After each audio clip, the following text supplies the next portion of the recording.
right in his head. They found who they need. That's a big shot down. He hooks himself back in. They want it.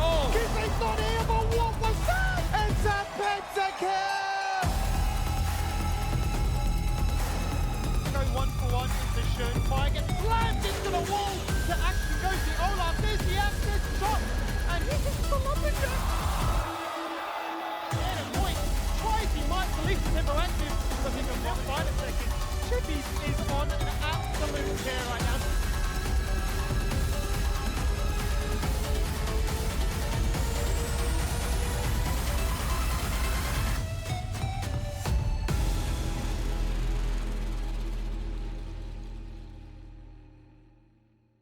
Welcome to the LCO. We are continuing at playoffs week here. Day number 2 on Tuesday. I got Max all caffeinated and hydrated now.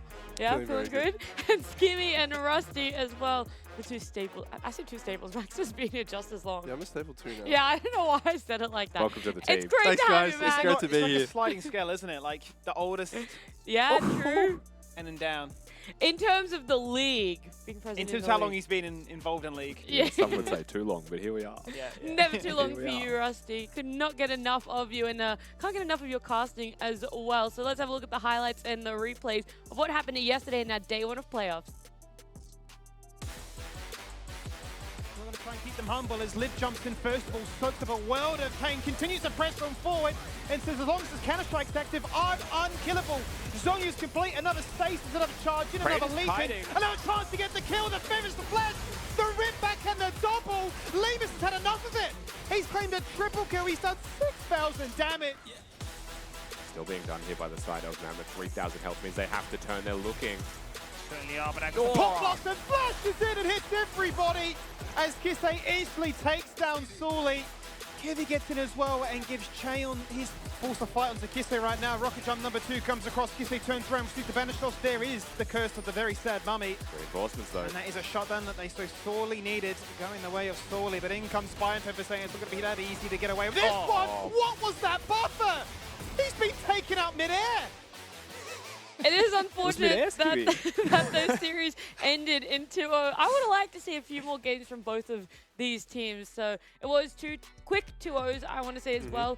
What, wasn't one of them 24 minutes? I think it was one of the Chiefs game was 24, right? They were trying to beat the record, as you pointed out actually during the series, right? 26 minutes was what they did last time and it came out in the 24, done. And they're like, we're just going to undercut ourselves, go a little bit faster. So it was a great display from those teams over there, especially Chiefs, Team Bliss. They got themselves the win. So let's have a look at our bracket. Let's see how it's shaping up because they were our upper bracket matches to kick off our playoffs. It does mean, though, that we know what our lower bracket matchups are going to be, and they're the ones taking it place today. Mammoth up against PGG will be kicking us off, and then Direwolves up against Vertex. And of course, with Team Bliss and Chiefs winning their series yesterday, they're in that upper bracket final. So they'll be playing a best of 5 in a couple days' time on Thursday to see who will be taking the first seed and the first spot into PCS. And for any of those teams in the lower bracket wanting to get to the PCS, it is a long road ahead and a treacherous one as well. You lose a single best of series, you are done for the entire split.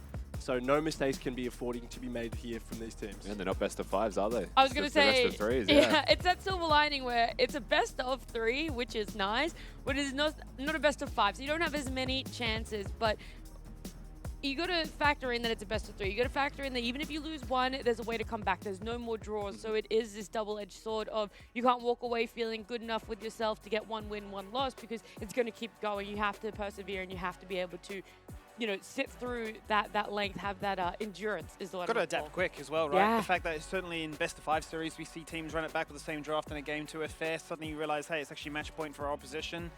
You can't get given a second chance, right? So I guess also for the viewers at home, make it simple for them. Best of 5s is when we're looking to try and do anything PCS related. So whilst we're in best of 3 territory, it's all about making yourself one step closer. Yeah, but, you know, also just being happy with how your team has adapted. That you talked about, you had to adapt fast, Skimmy, and even more so for this playoffs week because we've been playing on patch 13.13. So yesterday was the first time that we saw our teams here in the LCO playing on that patch, but of course, other regions are playing on this patch as well. So let's do a little bit of a comparison here, Max. Yeah, the biggest thing I want to point out here is probably the Nico priority. We saw it every single game, at least banned or picked. It got picked once by Kisei, who had an MVP performance, finding massive Pop Blossom, Flash ultis, multiple times throughout that game. To me, it's not being seen as much in the other leagues just because, you know, there are these other picks like De LeBlanc that we've seen 93% internationally that just take a bit of priority. The wave clear, the extra mobility this stuff provides makes it a bit more versatile of a pick. So beyond that as well, the thing that stands out for me, right? I want to quickly clarify for everyone, there's only really been 4 games on this patch for us here in the LCO. Yeah. So these stats are still very new, right? There's going to be a lot of big numbers that will swing wildly through the rest of the playoffs. And a lot of 100% that you're looking at. And one of the ones that isn't a 100% is the Ashe. Win rate really low. But that's because it's not just based on the champion, right? When you pick Ashe, it tends to be more about how you coordinate with the rest of your team. And one of those wins was the Chiefs who managed to pick that one up, right? And it looked like a completely different champion. When Raze was playing that, they were just getting kills everywhere. It was like 11-1 in his victory. So I think Ashe and Xayah in particular, 2 champions that we're going to see a lot more of.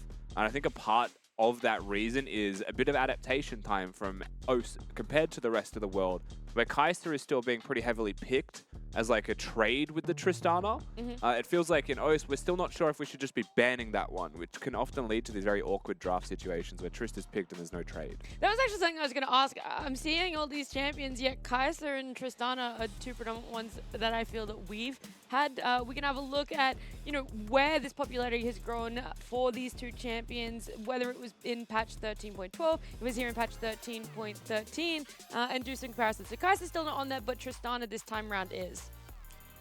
Yeah, I mean, Tristana's rising in the ranks, right? And I think he's finding more and more teams showcase their flexibility to play it as an AD carry at the same time as the mid laner. And if, you know, if the roster can function around having that double AD carry set up, they just do so much work, right? We've seen the punishment potential of finding a good pick, denying the split push pressure of what is tending to be an opposition Jax. And then, yeah, you're sieging, you're taking down objectives, be it a Baron or Dragon very quickly. But it has been quite handily denied by hard poke comps, be it the Jace Kai'Sa, or just, yeah, that split push pressure where, you know, you keep them enough interested in that 4-man that the Jax gets to freely hit elsewhere. So I think there's no surprise that the Tristana continues to rise. Obviously, you're seeing it elsewhere in the world, even though we didn't see it in the previous graphic. It is that go-to at the moment for 13-13. And I'm wondering if Nico is going to be an anomaly here in OS, and like we saw it once from Kisei, it was just a freak performance, right? And it's just going to be put back into the ban list forever. Because like for internationally, right, it has still got, it's very low presence, it feels like at the moment on this current patch. And for me, the changes to Nico didn't do enough to remove her from the game by any means. I still expect to see a lot of this pick, and I think we got an example of that last night. So while it has potentially gone up in pick rate simply because it was allowed to be picked one time, compared to the rest of the world, this is still a lot higher. What is the rest? I know that we just saw it on our screens, but my memory is honestly that bad. I've already forgotten. 20% presence? 20%, yes, that's what it was. Through the rest of the world. But to be fair, that's a lot of regions and a lot of different games, and every region is a little bit different. So I think for us, like, I would still expect to see Nico pretty high in the pick ban list because that utility in mid lane that has push and prio is more valued than perhaps in other regions. Would you ever be willing to trade her, Max, if you were back playing pro? I think you're fine trading her if you get a nice poke combo, if you're getting like a Jace Kai'Sa, because that's something Nico does struggle into, is long range, and if you can ward properly. That being said, that's a big if, and you let Nico through and then she hits a massive 4-man ulti and the game's over, so I think you have to be very careful and deliberate in picking that plan. Yeah, or multiple, you know, 3, 4 man ults. That happened a lot when they got their hands on it yesterday. But I want to continue moving this forward because we talked about patches, we talked about champs. The other thing that I want you guys to know is, hey, maybe you think you're a bit of a Nico one-trick, maybe you think you're a bit of a Nico star, and you want to put it to the test, then we've got the night for you. We've got a community night, another one coming up. It's not this Friday, because obviously we will be having some players games, but next Friday, just before our grand final. So on the July 28th, you guys can come along, play some games with us. This time around, it's not winter themed, it's finals fever themed. So you guys can type !Discord in Twitch chat to find out some more information, sign up, and make sure you're definitely going to be there. Are you going to be there? I mean, right if it's 2v2v2v2, I'm pretty sure. Yes. For that, for sure. This just in, Mordred said he's willing to do whatever Rusty said. Mordred is talking to you as well? Whatever. Yeah. Whatever. Interesting. Word on the street is he's giving away a car to the winner. Like a whole brand So we're new. doing like an actual tournament, mini tournament on the community night. Yeah. Wow. Brand new car. What car? Yeah, do you know? Did he tell you that much? I can't reveal the car yet. Oh, he's signed the that's for NDA later. now. No, I'll say He's the that much more of a big dog than 23 us. model. 23 model. Oh, okay. Electric. Oh. Like Wow, the energy Morgan. in this studio right Yeah, now. he's absolutely buzzing.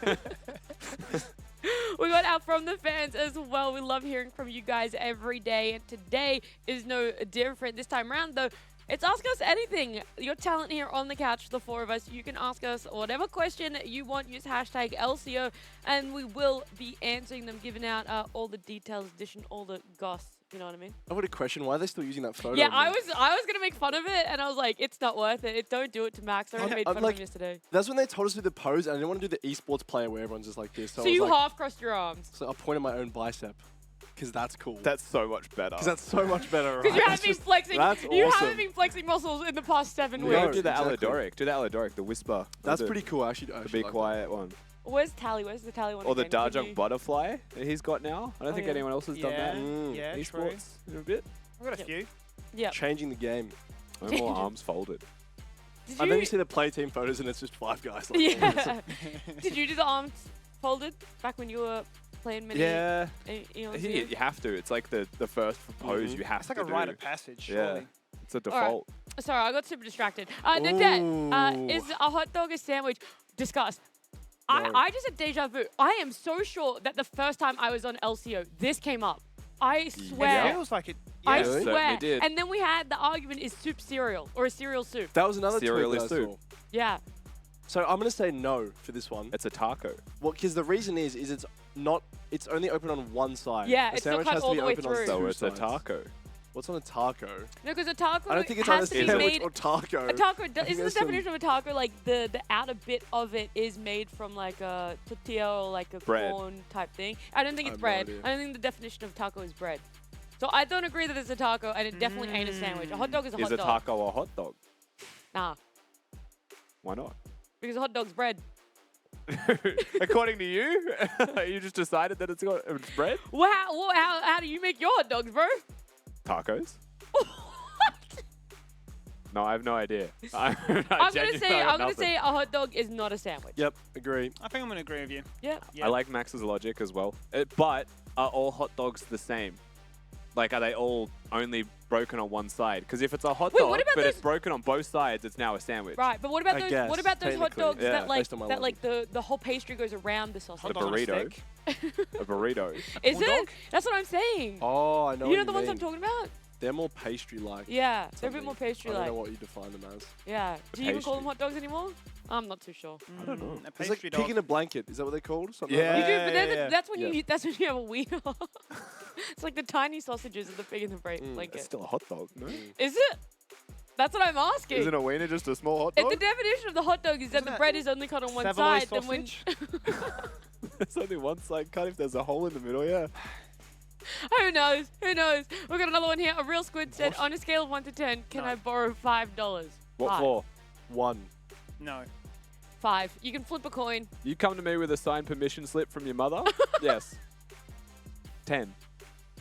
All right, Rusty's 10, Max is 1. I'm right in the middle. Skimmy is just no. On a scale of 1 to 10, he's a no. No. Just no. We got- we It's my got- favorite number. Nah. we got one more from the fan here. Two-Tip Tony said, why is at Quicksand such a Chad? Well, Only you can answer Because that he one. wears the fake glasses. That's Are that's they how you know it's actually my fake? guy. Yeah. Well, they're not fake. They're blue light. Oh, But that's just a 'cause he hack gets to wear Max glasses. to carry him onto set. that's why he's such a good... Yeah, he got Max to do his bidding. I can answer this. It's Okay. because he makes eye contact better than anyone else I know. Genuinely. That's a pretty Chad move. That's like an alpha move, actually. It is. I think Stay you down. It's like the #1 signet Yeah. tip. Oh, here's a question. Is an alpha a Chad or is a Chad an alpha? Discuss. I'll have to ask Chad. Chads are alphas. Oh. Easy. Done. You Chads can be- aren't alphas. Chads think they're alphas. No, they are alphas. You gonna do the Giga Chads Patrick are Bateman alphas. face in a second? Like, I don't think Chads That's are getting alphas. clipped. Yeah, that's definitely going to turn that's into not a vote. actually how it's meant to be, but like, I've seen so many of those reels, and that's like people's entire personality at this point, isn't it? Maybe. Eye contact? Yeah. Is that what we're doing I right don't now? know. I was trying to see if maybe My it'd make eye me a hurts, so I Chad. will blink. You can't laugh. Okay. Okay. I'm breaking context straight away. I'm Well, such an alright. alpha. All right, well, I'm breaking up this conversation. I'm going to make us talk about our teams that we're going to see today. We already talked about it when we saw that playoffs bracket. We're going to start off with Mammoth, talk about their roster and why they unfortunately didn't find success yesterday, Max. They definitely want to forget about yesterday. This is a team that has been on the up and up. They've gone 6-1 in their last 4 series, but they yesterday was certainly not the performance they were hoping to have to kickstart their playoff career. To me, this is a team, their bot lane just did not show up yesterday whatsoever. 3-19 across those 2 games versus the Chiefs. And for a bot lane that I'd personally been advocating for as the best in the league, you just cannot be showing up like that. Yeah, that was not a best in the league performance yesterday from them, to say the least. I think Mammoth as a whole, to be fair, like, Dodge on game 1 was really good. Tian game 2 was really good, but like, game 1, Tian got gapped the most I've ever seen him gapped before in his 1v1. He even tweeted as much after the series, like, man, I did not show up in game number 1. So like, this inconsistency that we're getting from them is a large part of why they're in the lower bracket in the first place. But you need to win this best of 3 now, so you need to show up at least 2 games in a row with some level of consistency instead of just one lane looks good while the rest of the team is just barely holding on. And for me, the difference is that bottom lane. Like, if they can just get back to form, and maybe it was just a blip on the radar yesterday, then Mammoth can beat or keep up with any team. Absolutely. I mean, when they're on one, like, they will, to Max's point, be one of the best bot lanes in the league. Yeah, I'm worried they were on this linear trend, everything that Max was saying really coming to fruition about how they were looking, and then all of a sudden it's just like, we've made 6 steps forward, now let's take 12 back. Like, I'm really not sure what happened for them. Hopefully they do turn up today, because they're going to be coming up against Pentanet, a very formidable opponent, and a team that also has had some playoff struggles for themselves in the past. They have had some playoff struggles in the past. Heading in this time, though, they are on the back of a 4-game win streak. Yes, it was some pretty easy opponents in Kanga and Vertex, but that being said, they are still feeling good and firing. Whole split, their issue has been consistency. They've gone 1-1 more times than I can count. And coming into a series like this, if you go 1-1, that's leaving your series score up to a coin flip, and you absolutely cannot afford that. That's right, Max. If you go 1-1, there's 1 game left. That's exactly right. That is some good math. That is some good math. Good. Thanks, guys. Coin flip. Yeah, look, for Pentanet, I think you're right. You did hit the nail on the head. It is a consistency thing. The thing for me, though, is that their bot lane has been consistently good. I think Violet and Appy have been pretty much performing throughout the entirety of this. Their recent series from Pentanet, they lost 2-0 to Bliss, and they did lose a game to Chiefs, but they went 1-1 against them. And then I feel like they learned a lot from those series, and they took that anger from their loss to Bliss, and they just wiped Vertex and Kanga off the face of the earth. Like, it was not close. It was never close. They're blind picking Jack's top lane for chippies. He didn't care. You know, he was still just 1v1ing. He was ignoring enemy top laners and killing turrets and creeps around them. So he was living his best life, and that was like an immediate boon in their strength, like an immediate difference maker for this squad as a whole. So for me, it's a sign almost akin to Mammoth. Like, if the bot lane's consistently good, they just need one other lane to be big or to step up big time, and then Pentanet look like a completely different squad. How much do you think this patch is also going to impact Pentanet? Like, we saw Mammoth yesterday, some of the changes that they had taken into place and into consideration with what champs they wanted to ban out with the side selection given to them. So here for Pentanet, 1, they're normally a red side team. That's what we've seen consistently from them. But 2, are there any champs that you're just like, this is no longer going to work in 13.13 for you? More the question for me is mid lane Tristana. I wonder if this is a champion that Dongy actually plays. Dongy's traditionally been a very prolific mage player, right? Obviously, no question the Violet can pick the champion, but if this is something Dongy wants to pick up, we know the PGG are very prominent at Valios team as well. That's still been nerfed. I imagine they're still very comfortable playing it, but obviously it's just lost a bit of strength. Yeah, my question was Uppy Rakan, because Violet will play the Xayah, and it feels like Fearless Prior has dropped a little bit. We're looking at the Ashe, Xayah type of champions right now, with Kai'Sa Trist being hotly contested. I feel like for Pentanet, though, we're going to have like Viego Rumble again. Yep. Like, Rumble's getting banned at the moment. It seems like it's in a pretty good place overall through the global meta as well. And if they're able to play that champion, then yeah, it's going to be an issue in this best of. The one for me would be Shenfire Lee Sin. Oh, I think yeah. last split, he was the only person playing. I think it was 1 game by Bebop, otherwise it was exclusively Shenfire. So a champion that's getting buffed, that has had murmurs elsewhere in the world. Maybe there's a world in which he brings that back. He's showing everyone else in the team. He's like, guys, look at these stats, please. Every other region, let's do it. Pretty please. We talked about, you know, which bot lane is going to turn up, who's been a little bit more consistent. And it's a match and a discussion, Skimmy, that we can have about Violet up against Chaoyong, because there is a bit of a history between the two of them. Well, you're absolutely right there, Nat. I mean, these two teams, these two players rather spent time together on Peace back in 2021. It was not until the second stage actually that Chen actually got a chance to really play his game. That's when you know, Peace had their championship winning roster, went to Worlds, obviously performed so well, and as a result of that, Violet then directly gets exported to go and play overseas in North America, right? As a result, then Chen gets promoted to become the starting AD carry, gets a chance to showcase just why he was so skilled, why he was an understudy to Violet this entire time. But then Violet comes back in the second half of that split, they end up sharing their game time, and now we find ourselves in this sort of point of of time where, you know, they're up against each other and it's almost a case of like the master and the prodigy, or the apprentice, if you will, going toe-to-toe against each other and looking to try and showcase, okay, why do we deserve to be our own separate players? And I mean, you can look at some of the stats, obviously very similar KDA, dead even in that regard, but I think the big impact for me is that Violet is a very strong laner. You can see the gold difference up by such a sizable amount, actually like the second highest in the entire league, I think. You know, CS difference, XP difference, that all speak volumes as to how aggressive he wants to be and how, you know, if he finds the lead, he will claim it as a result. I think the big thing for me, though, on the flip side of that is Cheon's damage percentage. I think the only person higher than him in the entire league is Daystar in mid lane. Otherwise, it just really showcases you that if Cheon's on one, once again, to Max's point, if he's performing, they're doing so well. So I think you're looking at two very different AD carries, but ones that you definitely hang your hat on. Yeah. So the bottom line, like you guys are going to keep reiterating, it's a lot to look towards, a lot to prove for both of them, especially consistency is going to be key for them. But we're going to have a chat to Mammoth. We're going to have a chat to Suli here. We've got him coming in. Suli, hey, we're having a bit of a chat about, you know, the consistency of the Mammoth roster. You guys had a bit of a tough loss yesterday, so where are the emotions sitting and how are you feeling now that you guys are low bracket? Yeah, I mean, lower bracket's a bit scary because it's only best of 3, so it's like a lot riskier to play this series coming up. So a bit worrying about that, but like we're just versing Pentanet, so shouldn't be too scared, you know. Not like the same as Calabar, Bliss, and Chiefs. So yeah. Okay. And speaking of your match against the Chiefs, take us through what went wrong there. Is it just a matchup versus the Chiefs? You guys a bit mental blocked, or is there more to it than that? Yeah, we haven't played the Chiefs yet, so I don't know. Looking forward to playing them in the finals, I guess. Wait, did we play the Chiefs? Nah, like, I think yesterday, like, just same thing as in our match against them, like, during the regular season. I think we just had a bit of a, like, unlucky start to each game, and then we couldn't really play our game afterwards because it's just, like, we're so far behind. We don't know. We're used to, like, winning early game and just putting the pressure on, so, like, when we fall behind, we kind of struggle a bit, so that's the issue against Chiefs, and so hopefully next time when we verse them, we can just, like, not fall behind early, like, have a bit more solid early game and then just play our game in the mid game, you know.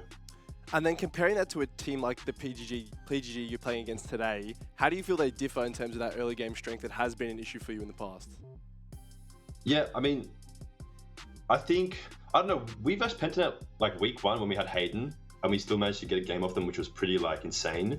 And now we got the upgrade to Yersan, so like we should be able to like perform well early game. Like if we fall behind, like it will be a disaster, but I don't expect to fall behind. Like we should have better lane matchups. Like the players aren't as high caliber as the Chiefs, so we just should be fine from laning phase. I want to ask you a little bit more about this best of 3. It's something that you mentioned in one of your other answers. Does it feel really different to a best of 2? Like, I know there is that difference, like a best of 2, you can walk away in a draw, but like when you come in and when you think about this matchup and think about everything that has to go on, is there a lot more pressure? Is there just more to it when you see it as a best of 3, or is it almost less? Honestly, like the best of 2 format kind of helped us prepare for like this best of 3 format. It feels kind of similar to me, to be honest, compared to best of 1s back in the day. So yeah, I think it's quite similar. Like we didn't manage to reach the 3rd game, so I don't really know what it feels like to be on that brink. But yeah, I feel like the best of 2s did help us prepare for the best of 3, and like, yeah. Yeah, when you say prepare as well, is it like the endurance aspect of it, having to play so many games back to back? Yeah, like we will take more risks in draft because we know we can make adaptations throughout. So yeah. Oh, awesome. Well, Sully, thank you so much for joining us. I appreciate the interview and the insight, and good luck today. See you guys. Thank you. See ya. He almost caught me. I thought I messed up when he asked we didn't play the Chiefs. Dude, Like, I was like, did you guys play Bliss? is something in the water? Like, I know I've been a bit absent-minded today. We're thinking and then pasta Sully, brain? yeah, and then Sully, and I'm just like, wait, were we really out of it He yesterday? sold it really well. He did. This man is a bit of a walking meme machine. No, we haven't burst Chiefs at all. But this is literally the mindset I said they should go in with today, right? They should go in with the mindset of we just didn't have that series yesterday. Like we have been playing so He well. literally That started forgot. that. He forgot. Draco brainwashed them. He did the Men in Black. And And he they just like forgot about get it. memory erased. So he's like, this is actually day 1 of playoffs in their eyes. And yesterday just didn't exist at all. I mean, this is the day that matters, right? Yeah, so this very is true. effectively his first real important day. Like you lost that first one, it's double elim, doesn't matter. This one matters. So I'm sure it's a very big deal for them this time around, and this is a series he will remember. Yep. Because he No has matter to. what. Yeah. I'm on the fence with his last answer as well, of that they'll take more risks in a draft knowing that they can make adjustments, that there's able to be games that they can come back. Do you like this idea, Rusty? Are you also on the fence with me where it's just like, where are these risks and why are you taking them? Mammoth are a team that take risks to win. Okay. So I think if you're going to go into a best of series, best of twos are really good for Mammoth because if they make a mistake, they adapt. And best of threes is even better for them because they have two chances, right? It isn't just like fighting for a draw if you've made a mistake. Like, you're still fighting for the win.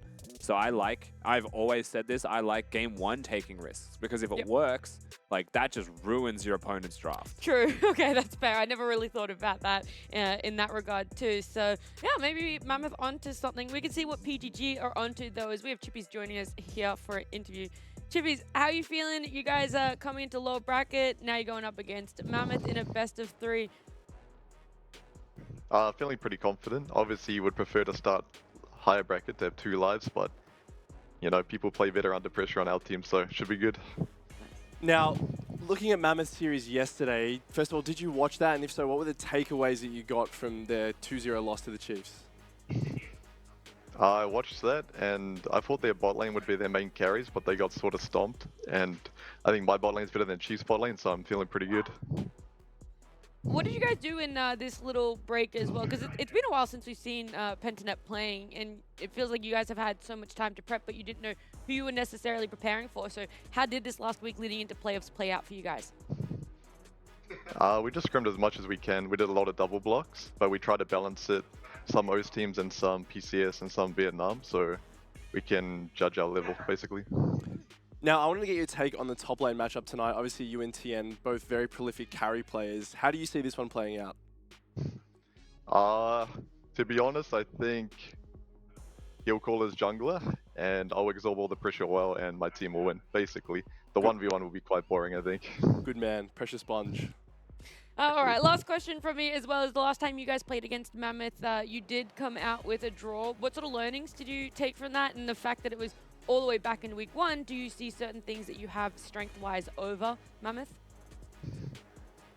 I think our early game is a lot better, and in week 1, we had a lead, but we threw it away. So we've been working on our mid game and our team fighting. That's why we've been scrimming OS teams more, because in PCS, you know, you either FF at 10 or they FF at 10. So we've practiced our mid game a lot more. Perfect. Well, hoping to see the results of those practice tonight. Best of luck, Chippies. Thanks, Cheat. See ya. Bye.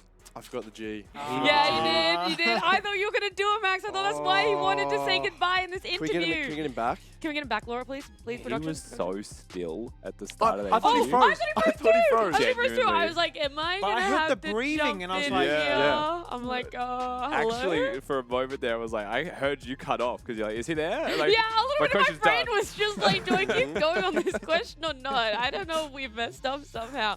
But he was still there and he gave great insights, great answers. I really liked hearing as well the scrims, what they've done over this last week and why they've decided to come back and scrim OS teams a little bit more, get that later part of the game after they did throw their lead against Mammoth in week 1. I think that's been their weakest part of the split, quite honestly. They've definitely been aggressive enough in the early game. They've been able to find leads, they've been able to snowball, but they've had this mid to late game drop-off where you're just thinking, how have you lost from this point? Yeah. So if that's what they've been working on, I think they've hit the nail on the head.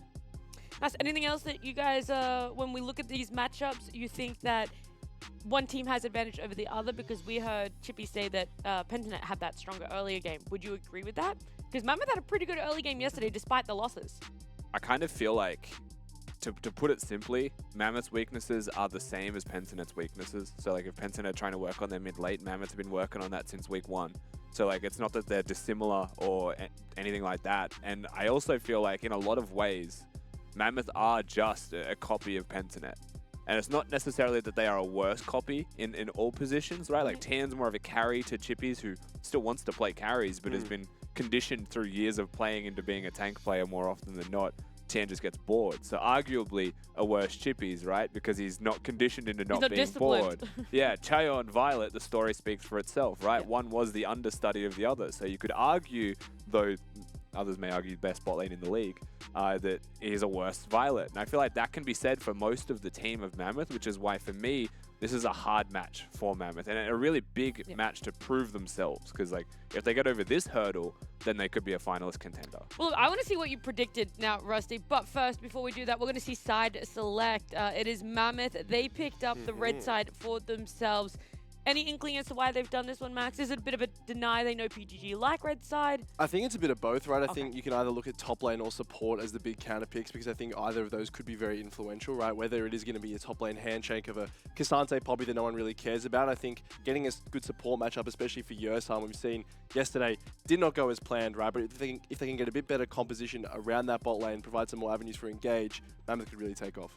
Now, Rusty, will you please show our audience the place in which they could use their channel points to do their dare fan Above the fridge, vote? Nat. It's above the fridge. I thought you were gonna I like it. anywhere We above moved the I like it when couch. Rusty goes, above it's over here, mate. It's hard because it's anywhere in there-ish. that vicinity is where you can the whole use your channel stage points. right, camera right. Is What did you say yesterday? It was like 3 descriptive words. It's over Yeah, there in the I said, vicinity in that area. yeah, I was like, above, beside, and diagonally from the dare fridge is where you can place those. Our predictions here, I went a 2-1 for Ooh. Mammoth. Interesting. Max went for a 2-1. jeez. Skimmy 2-1 as well, but both of you guys going for Pentanet there. And Rusty, Okay. 2-0. Okay. So Max and Skimmy, the only two differences. Well- Sorry, only two the same. Well, I think to me, this is going to be one of the closest series for the entire playoffs because, just like you said, Rusty, they are very similar teams in how they play the game, right? They love early action. They love getting their bot laners ahead to carry, and I think that Mammoth are just so volatile and PGG is so inconsistent that while PGG are better, I can definitely see Mammoth getting a game. I just think, like, I have recency bias in this. I'll be the first to admit that. I respect the Mammoth prediction, but from what I saw yesterday from Mammoth, they can't win a game if they tried. Yeah. That was terrible from Mammoth. And I think that if they fix that, and I think that's easily fixable between days, Yep. then they can win. I think that's what I was hoping for when I put the Mammoth here. I was like, we've seen these guys show up. They obviously went that 1-1 in week 1 as well. They've only gotten better since then. Let's just see if they can be consistent, if they can bring that one out. And luckily for you guys, you don't have to wait much longer because Champ Select is ready for our game 1 in this best of 3. Let's do it then, guys. Let's jump into day 2 of the playoffs here in the LCO, this split, and see what happens when Pentanet get their chance to shine in the playoffs. Whereas Mammoth now dropping into the lower bracket. It's a shot at redemption more so than anything here. Yeah, really important game here for Mammoth and for Pentanet, who have struggled in playoffs in split number 1 of the LCO this year. A really important series for them to prove a point, right? To prove a point to everybody at home that they are the real deal. They have been scrimming these other regions and they've learned enough that they can take the LCO title. Because if you lose here, then your run's ended short, 2 splits in a row, and you're feeling real bad about it. Absolutely. I mean, this is the inaugural champions of the LCO. We're talking about Pentanet, right? And they've obviously got into multiple finals as a result as well over the years. The most recent one being this time last year against the Chiefs in the grand finals at DreamHack. So would love to try and get themselves back into that prime position to showcase that a different roster, but it's the same old organization. They're going to open up with the Ari first of all, and the response to Mammoth right at the gates is Rel and Aphelios. Yeah, Kai'Sa taken off. No Tristana picked yet. It feels different to yesterday with that in mind, right? The Tristana first pick would have made the most sense, not the Ari. This was a question I believe Max brought up as to, is Pentanet even capable of playing that one? We've seen Darjung pick it, but it's clear that Pentanet not putting any emphasis towards it whatsoever. No. And it's interesting for me the fact that it's Kai'Sa banned away because we've not seen Violet actually play it at all, the split. We know that Cheon's very, very comfortable in that champion, so it's a clear read that we're just going to try and make you a little bit more, I suppose, attackable, not as squishy, not as flexible in the draft as to how you can itemize and all the rest. Okay. And then they denied away the Alistair too, which means obviously the easiest Yeah. sauce of your life. I mean, yeah, Ali third, as a response to the Rel leaving open the potential of a Sylas, makes this actually insane. So Ari is a champion that Sylas matches up into normally, Yeah. Skimmy, and now we've just given him an Alistar ultimate. I think at this point you're looking at a Sejuani ban if you're Pentanet. You don't want to give too much agency to the Sylas at this point. You would like to get rid of those jungle champions that would complement him. And so I think you have to ban Sejuani. Mind you, it's Sully. And so you have to ask yourself the question on, will he play Sejuani? Not, is Sejuani good? Yeah, it does become a bit of a mini game, right? Do you ban away what you think is strong for the comp, or do you ban out the individual, knowing that they want to try and lead towards those carries like the Kazakhs that we saw yesterday? Because it won't be a Karthus pick. It No. will be a physical jungler you would expect. Still a lot of freedom as well for Tan. So the other question that we ask right coming into this draft phase, Mammoth choosing red side. what is their fifth pick? What is their counter pick? Right now, it seems like it's going to be leaning towards a solo laner, but most likely Tan, because it's not a support, it's not going to be as much of a comp counter. Yet, Mammoth are a type of team that would last pick their jungler to give him a winning situation. So, looking forward to the remnants of this draft. And I think Pensinet about to give us our answer on, do they respect that Sully can play that Sejuani? The answer is no. No, they don't care at all, do they? Double 80 threats from the jungle removed by the side of Mammoth, but for Pensinet, it's all about these solo laners. Both Cassante and Rumble denied. It's only really been Dongy that's played the Rumble in that mid lane, but it's a champion that is certainly rising in priority elsewhere in the world, especially on this patch. So, interesting heads up that they would say that we can deny that way from Poppy's a Tien. good pick here, actually. I think Poppy being flexible between jungler and top laner is the most obvious choice on the planet right now. When you see an Alistar, you see an Ahri locked in already, right? So have that flex, knowing full well there's not a lot of matchups top lane that will just outright own you as a Poppy. Poppy beats the Jax pick if that's what Chippies is going to go for. And so you can just have a favorable top lane matchup if you want it. And then you have the counter pick for jungle. Yeah, Lee Sin stocks are down this game, that's for sure. We can't Yes, pray they about it are. this one. Yes, they are. Instead, though, Viego comes out. Obviously, next best thing, as well as the Renekton too. So no more Jax, but they want to be aggressive. My question, will Tian Quinn? I'd love to see that. That'd be fun. He's the type of player to lock in a Riven 5th pick here and say, bring it on. 100%. You know, like this, you give counter pick to Tian for a reason. Yes, he could lock in Na, which is like a normal champion. But of all top laners in our league, he is the one to look at the most with that 5th pick and say, uh-oh, like this could be anything. I was trying to read the faces of both top laners there, whether or not the Olaf got locked in and Chibi's for, you're going to do this to me again? You think you deserve this? No, decides to go for the Gnar ultimately and give themselves that sort of extra bit of wombo combo, if you will, right? Combo that quite nicely then with the Rel for their big engages. Overall though, what are we thinking of these two compositions? I think the bans are very tailored, at least in the very first half, to sort of what you'd expect from either side, but it seems like a very Pensinet draft overall. Yeah, I think Pensinet's draft is pretty stereotypical for them, right? They've got strong pick champions, Ahri utility with the Viego for damage, the 2v2 in the jungle mid's going to be a big part of their success. And then Renekton's going to just be self-sufficient as best he possibly can into that Gnar matchup and wins very early for priority, yes, but starts to lose that fairly quickly when the plated steel caps come through. And I think it just moves to bottom. So I think realistically, Chippies soaks pressure as he wants to do. Schernfire, Dongy get those leads or win those skirmishes, get that priority. Yep. Move towards the Alistar lane, and that's where they look to be hyper-aggressive. And that is just standard Pensinet.gg. That's not reinventing the playbook. That's just bread and butter for PGG. For the side of Mammoth, I guess the contrast to that is the 2v2 between mid-jungle. A Silas and a Poppy isn't exactly a staple bread and butter combo. They still have a lot of crowd control, they have a lot of damage between them. Merc trades will have a lot of value though in that lane potentially and dissuade any kind of plays around that. I think the Poppy's more of that comp pick. The Silas more of that counter pick in the sense that you have an Ahri ult and an Alistar ult to steal. And the bulk of this game again, to no one's surprise, Skimmy, is about these 80 carries and supports. It's the narrative we're really obsessed with. Old friends, old allies, now forced to really eliminate one another here in the lower bracket. It is that best of 3 as 5th seed Pensinet make their debut here. Well, the Show what Rel. they're all about, and Yursan right off the bat, straight across the wall. The team's not here to protect him just yet. He's been charmed, he's been rooted, and he's been flash, burn, ignited. There is first blood for Pensinet. And they're looking to try and find a little bit more right now as Tien is the next one. They're looking to try and get down low, but the charm is sidestepped. And the kill is no more. That was actually a pretty insane sidestep from Tian there. I don't know if he has the timing of a charm in his mind or anything, but geez, he picked the timing perfectly. Darjung looking at them as they walk back towards mid, just trying to confirm starting positions. You could see a deeper ward placed there, I believe, by Sully to get some information if they see Schernfire cross over towards this blue buff. And they'll get the information, but they will lose their support. And Yursan jumps into the bush, Skimmy. I don't think he expected 3. No. I think he was expecting 1. Tell you what, though, he went in with a world of confidence and instant regret afterwards. It's the same play as a Rakan, though, right? You've seen this from Aladoric constantly. You jump over the wall out of vision, and then you wait for the cooldown, 10, 12 seconds, and you're looking for that one target. So you can see Mammoth was shocked that there was 3 people there hitting him straight away. It was 10 seconds too early. Hit a level 1 playbook.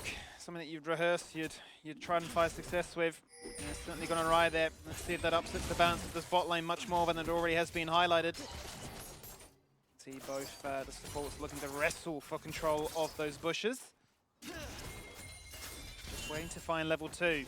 This is a fun lane to watch for the interaction of the supports. You know, Aphelios is one of those nullifying ADs, a bit of extra range in there. Violet wants to kite backwards anyway with this Xayah. But when a Rel and an Alistar go toe-to-toe at level 2, the headbutt can stop you. So you play on dismounted form, right? And suddenly you still have agency, but it's single target. And so it becomes this really awkward, like, you get creative to solve all of your problems down there. And suddenly you still are a strong champion and a strong pick. It's always fun to watch, right? Can Appy find the angle? Because if Yersan makes a mistake, he's actually headbutt under the turret and dies because dismounted form's too slow. So you tend to play remount. As you quite rightly point out, it is a very exciting matchup to watch to sort of see the outplays that both supports can look to try and conjure up. Here as the AD carries just get the farm from afar and weave in a little bit of harass from time to time. Top lane going so far so good here for the Renekton. You mentioned already, once the Sheen comes online, the play to steel caps, the range advantage of the Gnar comes into effect. Becomes a little bit more difficult there for Chippy to try and work his magic, but back to bot lane we go. Both junglers in the area. Nothing happening. Slight experience lead here for Schernfire, though. I'm not sure that ward did spot him. It timed out just as he walked into the bush, and that could have been an absolute tragedy. But Appy kind of selling it anyway. Dongi in mid. Dongi just actually pushing up a little bit more aggressively to try and deny the stun, but ultimately falls on down anyway. Didn't have a flash, burnt that earlier. And that will even the books. Yeah, I was going to say I didn't actually realize he had no flash in that situation, but goes down very nicely from a little roam there by Mammoth, but that was known. Yeah. They were so aware of the Poppy's position, and still he just falls to the hands of Suli's gank. Bit of a surprise. Denied the stun against the wall, but would not deny death itself. Unable to interrupt the combo there, just a little bit too much DC, a little bit too much damage ultimately. See both these top laners once again is going to be trading out blows whenever they get a chance to try and find an HP advantage and showcase what they can do. The first reset here for the bot lane of PGG. As, we're just going to check with some stats here from Sully. That's the pose of a Poppy player, isn't it? It is. Fitting that he's going to the lane where there is an R. Seems like his expression. Look like Mega Gnar, doesn't it? Doesn't it? Yeah. The big old Gnar ultimate. One of the best and worst ability names in League of Legends, I might add, because its ult is just called Gnar with an exclamation mark. I've always struggled to find a way to try and weave that into a fight. Can you imagine? And he goes in for the big Gnar. And quickshot's the go to that. Yeah. I don't know if you've seen a quickshot Gnar cast, but whenever Gnar ults, he just pauses and yells Gnar. And it's just good every time. Just hits correct, you know? Yes, unspotted. Then he has been spotted, and Dongi's just going to keep him humble for the meantime, push him back, make sure that no more vision can be planted bar that one control ward as he defends the river. 21 gold too, Skimmy. Earned a minion off that damage onto Yersan. You take those. First strike money. Always happy about that one. Still, I think the way that this game has started off, Mammoth not upset with how everything's played out. Yeah, you lost your support, so be it, right? Someone is missing off a rel doesn't particularly matter. They'll always come back. And mid with that early little kill, right? Level 6 right now. You can see Dajong really trying to pressure with that experience lead he presently has. If he cycles his cooldowns one more time, might have been able to abuse that one, but Dongi just crests over to the level 6 mark himself. So kill threat may be gone. But don't be surprised to see a Sylas and an Ahri just trade ults, just for the purpose of damage and lane control. 100%. We've certainly seen how much mobility can come out from a Sylas once the Spirit Rush is available for them. You are hunting down the enemy target with everything you have, especially when Flash is there too. But not to be seen just yet. It does look like Mammoth, having crashed in that bot wave, are going to turn their attention towards the very first dragon. Nice timing for them, 6 minutes in. Sort of give them a condition to work towards, a win condition, if you will. Flash is back though for the mid and jungle of Pentanet. Means that I'm expecting a little bit more activity from them. This is a fresh reset for Dongi as well. Once he gets back to mid, equalizes the wave. Sylas not going to have the teleport, so he's just going to have to walk the long way. I'm expecting to see this wave cleared, the next wave hard pushed, and then freedom. right? So it might just be vision. They may not actually do anything with it, but I would love to see this agency give them something. And with the Herald up in a minute, it'd be a really good timing to try and at least set up advanced wards or get picks for that one. Just using, you know, the potential ideas that Pentanet could have here. Already Schönfire on the invade. Knows that he should have a mid laner here first. The second Dajong shows on mid. Thought he is going to spot him out in a second though as the red buff goes lower and lower by the second. Looking to try and wrangle. Who can get control of this one? Who might steal it away? As it has been claimed by Schönfire here. And as you mentioned, Dongy was the first to respond to that. Back away in 30 seconds. Look to play towards the Herald now. Dong in the pocket.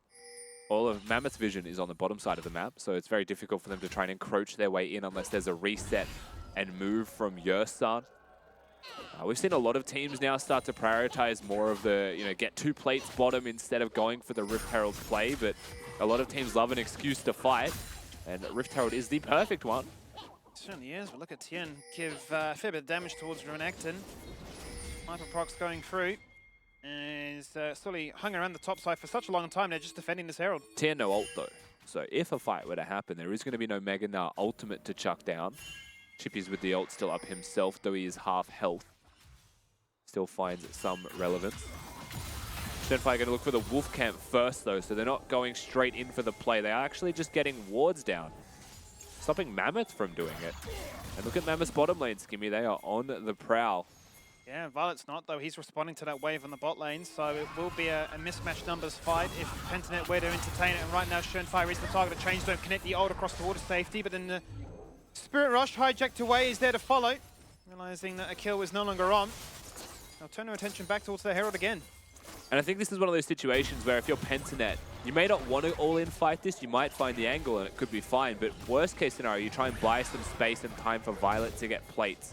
Until they see an Aphelios on the map, they may not make the snap decision. He's about to show bottom. Pentanet may choose to fight once that's the case, but Tan is here. Mega Gnar's perfectly prepped and the ultimate is there. But I've seen him now, and Yersan's found his time to strike. He's dashed on in, looking to try and lay down some damage. Chippy's with the Dominus active right now. Keeper's Verdict goes out, the ult against the wall, so one man's on Renekton. Billy flashes the safety, dodging to follow the blast cone on his head. Renekton then gets the stun. Across goes Dongy, looking to try and protect him, but it will be that 1-for-1 despite him trying as hard as he could. It's Dongy that somehow picks up the double. But it's Mammoth that get the Herald. Yeah, look, mid lane and top laner will trade their lives, but the double kill in the hands of Dongy is still very nicely done by Pentanet. They find themselves 1,000 gold up. You can see the exact moment Appy realizes Aphelios is bottom. He will flash headbutt Yersan into the team, which you could argue a mistake, given that it's the perfect engage, but they'll flash away, they'll use the Ari ultimate, they'll cover that extra distance. Chippy's gets actually owned by Tan, right? Clipped by the edge of the ult, and Dajong comes in, uses the blast cone. But that first kill's already come across. This resets on the Ari ultimate are there. They'll get over the wall. The Viego ultimate was back as well from that reset, so they're able to cover enough distance. Mammoth caught between decisions there, it felt like, Skimmy. Yeah, a little bit perplexed as to really what the best decision was. They saw the pressure from Violet crashing a wave and ultimately going to be able to farm up some plates. They had to go for the Herald, but they tried to get a little bit more as well. First 4v4 of this game. And whilst there is a gold lead right now for Pentanet, also there's a lot of gold available for Sorley to dish out once he does summon. Just on level 5, I think Pentanet would go for the play if they saw anyone else on the side of Mammoth, but there is people hovering right next to the Miss Sorley on this Poppy. And so they want to secure some control first. Drake up in 45 seconds, so the game plan is push in, crash the waves, see if we can establish some kind of modicum of control. But it is a battle of inches. And now Yersan is 6. Doesn't have flash, but those engages can be a little bit more prolific. Speaking of summoners, only TP that would be available for this Dragon fight if it were to break out in the next 20 seconds would be Chippy's. Whoa. He's stuck underneath his tower as they try to make something happen here in the bot lane. They really didn't want to commit. I'm wondering if they saw the Viego cross through on the Scuttle Crab or not. Dajong seems to be playing like, something's up, but not exactly where. In face checks. Does go for the face check and Dongy goes across the water. Welcome. It's Sorley jumping on in to try and protect his mid laner as best he can. But the longest chains, they connect, they land. But they're losing his HP advantage. Trade is not working in their favor. Schönfire finds reset number 1, gets denied of a second. As the blast code in, and then Chen feigning a recall there. Not sure that's where you want to be. He actually really does want a base. They're going to concede the Drake in its entirety, I think. They look at Appy, who's walking the long way around, but the goal is still the Drake. And it's certainly something that would have to be conceded if Internet go for that. But it seems like they're just going to prioritize the reset themselves, get the base off. The Merc trades we spoke about during Champ Select going to be picked up by this Ari as well. So less value now from the Silas and the Poppy from here on out. And Dajong, again, you know something's wrong. He's waited for the Poppy. The second Poppy's in range, he goes in. But the damage is done. He's half health. Hits an absurdly long chain. I will not argue with you on that one. And they come back into the fight. But again, health was already lost. Damage was already done. If Dajong's low, Sully goes in to try and compensate. He goes down instead. It was just a non-winning situation. Pensinet just out skirmishing. And I just found it hilarious how Yerson plays peekaboo with them, right? Yeah, Hex flash over. across the wall. Nah, don't want this. Crash down, back away. Either way, as you mentioned, a reset back to the Dragon. That was their goal all along. And they will claim it. So one apiece now, tied. As we might now be converging on Dongi. The Hex Flash coming out of the Poppy right now. Going to lose sight for just a second, but cross goes Yerson, locking him down for as long as he can with the one Magnet Storm. That buys time then for the Poppy to come across and stun him against the wall. It is to be Dajong that picks up the shutdown. That looks good for the mid lane now. Question is, as they continue to press on forward, they've got a numbers advantage, but would they look for another one? The chains! I nearly wondered if that would connect and buffer despite the blast cone. Not on this occasion. Yeah, the chains were close. Yerson now with Chayon in bottom lane, and the Herald gets summoned in mid. So the earlier objective that they did lose the trade for finally gets utilized at a pretty good time. You're right, Appy looking. Churnfire hovering, but they're still losing in mid lane during all of this time with Dongi dead without teleport. So instead of answering this, they're going to lose even more plates for it as they try and dissuade bottom instead. It's rough. But a fantastic start for the Silas. A pick that you said is designed to do one thing, and that is just out-skirmish with the potential to steal away so many great ultimates. Out goes the Moonlight Vigil. Barely misses them though, but the focus is top lane, and Chippy's is surviving as long as he can, but it's just too tanky. They soaked that turret for what felt like an eternity, and they'll take down the Crocodile. It feels like Mammoth really just staying proactive, find an opportunity through one pick. They get one kill on a Dongi. They force to play bottom, they summon a Herald mid, they're going to kill top lane. And almost simultaneously, things just go well for them everywhere, all at once. Watch this skirmish back in top lane. Chippy's, I think, knows something's wrong. He almost feigned like he wanted to go ward there. Early ults to try and get the ferocity up, but uses the Q to clear the wave instead of having the maximum heal from it. And ultimately does get comboed down with one minion left standing. Nice little stuff here from Mammoth. He wasn't getting away though. You saw dodging at the tail end of that cliff. He was about to arrive and really guaranteed that there was no emergency escape. And it was just straight winning. That passenger play from Mammoth. Nothing really treaded out on the response from Pentanet.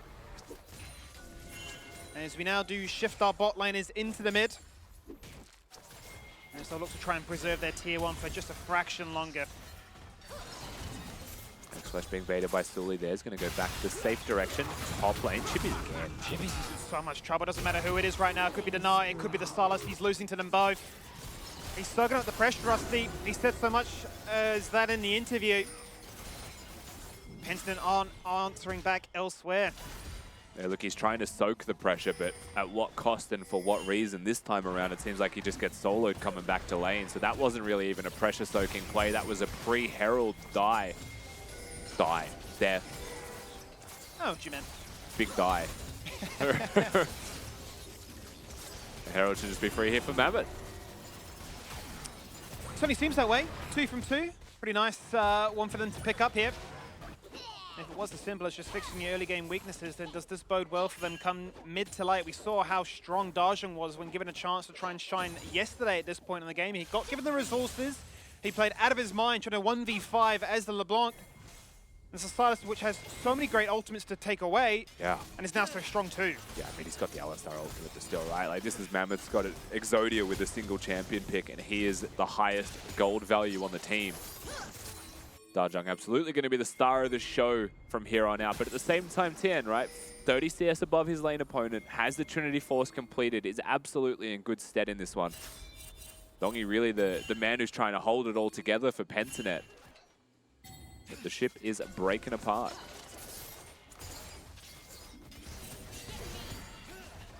Not going to spot them out as Sully just yet, but now he's going to realize what's going on. So Tiana boomerang across the wall, looking to try and prevent them from going for the invade on their own blue buff.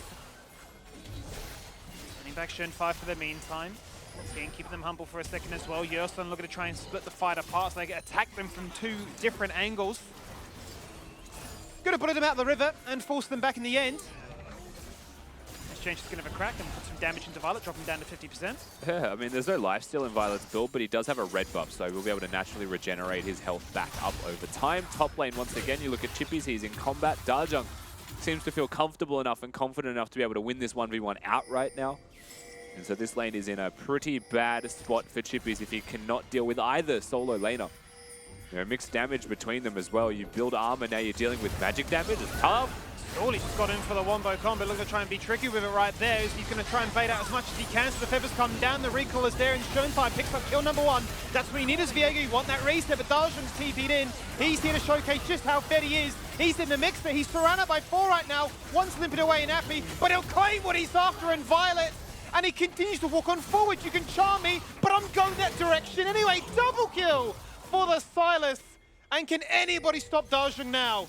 I mean, he has the Alistar ultimate, he gets the free team fight, he gets headbutted in towards Violet by Appy. Best case scenario for this Sylas. And a fantastic team fight here for Mammoth puts them up in a very good position in this game. First turret, 3,000 gold, 18 minutes in, you watch this back. Sully finds the angle. He goes forwards onto Appy here, stops the engage, flashes off their pulverize, and just finds the carries with Tan already on the flank. Sully does die for this. And initial thoughts? That's rough because that's a reset for the Viego, right? But it is just the Poppy that he steals. He's just keeping them busy, and then meanwhile on the flank, Darjung comes in, gets headbutted, straight into the face of Violet, who just annihilates him with the chain lash and is unkillable with the constant cooldown cycling with that heal. It's tough for Pentanet to deal with that. It's tough for Violet to deal with that. Dying with summoners up. Appy just gifts it on a silver platter. Rabadon's Everfrost, as well as 10 stacks in the Dark Seal. It is a terrifying prospect, and no more so than the pressure that has been going towards Chippies all game long. That's death number 5 now.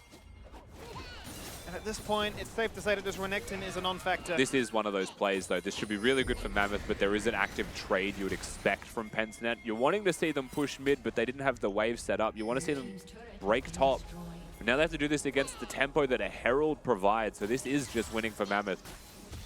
Even at points where you're looking at their opponent saying, well, I guess they could trade, Ari doesn't want to because the Herald pressure is going to be too high, has to recall.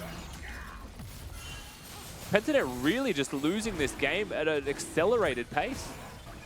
Definitely struggling, that's for sure. 3 turrets to zip at the moment, 2 Heralds that have found infinite value, and they're now claiming another dragon as a result of it as well. That's out of sight, out of mind, only now revealed by the fact that the game tells them so.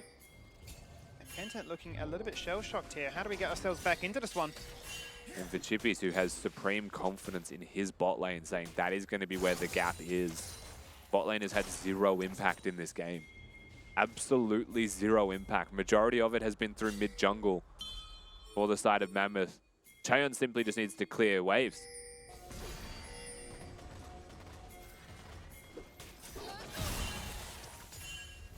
Machia's picked up now.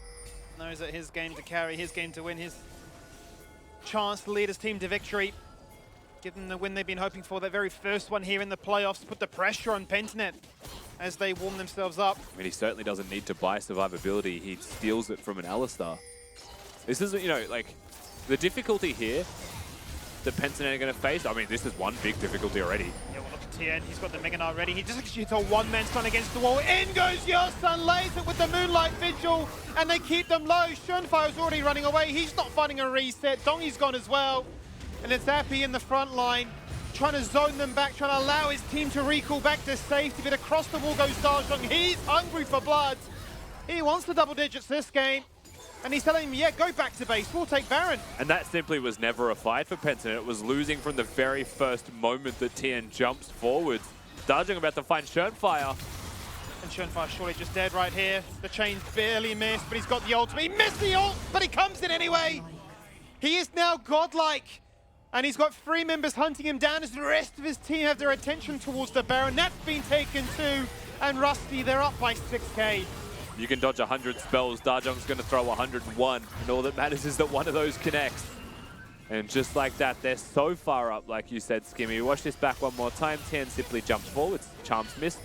Charms gone. His relevance in this skirmish is completely removed. They look for the first target, who gets the Viego ult buffered nicely and survives. But again, this is not a fight. This is run away as fast as you possibly can. Appy can't really do much here, but physically put his body on the line for his team and will always die for that one. Headbutt tries to get him a point of safety, but the damage was already there. The difficulty for me, Skimmy, is when you pick Alistar and they lock in Sylas, you can't show on the map. You have to actually just be missing until the fight starts. Try and bait out maybe Sylas stealing another ultimate for that engage. But who else on your team's engaging? Right, you're a pick comp that's behind. I just don't know if there's any winning ways out of this map setup. It's pretty doomed. It does feel that way, doesn't it? They've put themselves in a bit of a deep hole. And it's very suffocating to try and find a way out of this one. The map is getting smaller and smaller by the second right now. Tien tries to jump in, but a beautiful headbutt knocks him back. Denies the ultimate as he tried to go in for the massive flash combo. Towers are falling. 4 soon becomes 5 as Chen puts another one in topside. And Pentanet are just left to play cleanup. Shredfire looking at Darjung, but the reality is, yes, he is killable. He now also has that stopwatch, but 16 Magi stacks, he's the prime target. You have no choice. Violet. It's going to be an ult for ult trade between both the AD carries there. Might have been enough there with a lucky crypt from the Philios. 6 turrets to nothing, Rusty. I mean, this is a statement. Certainly is a statement, certainly is a stomp. We hit mid-game. A point that Pentanet say they want to improve, a point that Mammoth have been actively working on, and one team seems clearly superior at the present moment. 0-5 for the top laner of Pentanet right now. Chippy's having a roughie. Really is the wound that they're going to prod at consistently to win this game, and that's where they found their leads. They just targeted Chippies constantly. 5th pick, counter pick was there for Tien, but it wasn't even really about the champion matchup. It's a play style. They just preyed upon him. And for all the good work of a first blood going their way, right, at level 1 going against the grain for Mammoth. Never really amounted to much more than just that. Never really saw proactivity from mid-jungle duo. I mean, headbutt pole on, but Tien's hard to kill. Tien is what they're looking for right now. Keeper's Verdict knocks back Schönfire. TP comes in to try and make it an unfair fight for the meantime, but Chain's now entering the fight with the blue weapon ready to go. He's got double summoners. He's looking his absolute best life compared to Violet that has nothing available, not even the ultimate at this point. Mega Nut gone. Darjung's simply unkillable. You can see Appy hiding away as best he possibly can. Now they're looking. And they certainly are. Yurston starts it up, and once he goes in, same could be said. Dead for the Stardust, but he's dead! Darjung somehow was fallen on down, doesn't even get a chance to hit the stopwatch. And is that the miracle they're hoping for when Violet had nothing? He gets the shutdown. If nothing else, it's an important amount of gold into their pockets. They are looking to still sacrifice this third Drake. Chippy's, without the support of his team, is on this magical journey to God knows where. Well, he's going to flash, and I think he's rapidly running out of space to maneuver himself. He flashes up top, so there's members there as well. They take him down, and they give at least Mammoth 1 kill to answer back with. They've claimed Dragon number 3 here. And so, big thing here, Darjung steals the Ariel. They look for this angle, Yurstan goes in, immediately then Alistar finds the angle, they'll crowd control, they lock him down, the Viego composition, right? They get that reset. That's what they're after. Every single skirmish they have, that's what they're after, but they're doing it now at such a deficit that it requires either mistakes from Mammoth or perfection from Pentanet. This was a case of capitalizing on the predictability of Yurstan almost, right? You know my man's is going to engage. He gets a whiff, he goes. Should a sense of urgency once the rail goes in. You're thinking you're strong enough to take on the world. It's worked for you so far. Why wouldn't it work again? Occasion, though, it wasn't to be the case. No flash, no stopwatch. 10 stacks lost on that Magi's. Still incredibly strong. 100% still strong. At any point you could sell that Magi's and just have extra money to complete items as well, but the upside of having it still very much there for him at the moment. Though we are kind of nearing this point, even though it's only 26 minutes in, if Mammoth win another fight, it's most likely going to be close to game ending in terms of map position, where Pentanet need to claw their way back to owning areas of the map if they want to stay in this one. They'll probably have to work their way through Mammoth to do that.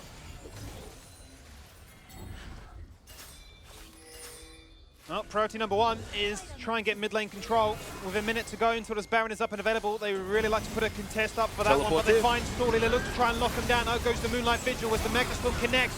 But Yerstone goes golden, denies him for the meantime. Tin in the backline right there with the one-man ultimate up against the walls. Looking to try and keep them as humble as he can. And Violet in the absolute thick of it. Frontlining as an AD carry is the one to fall on down.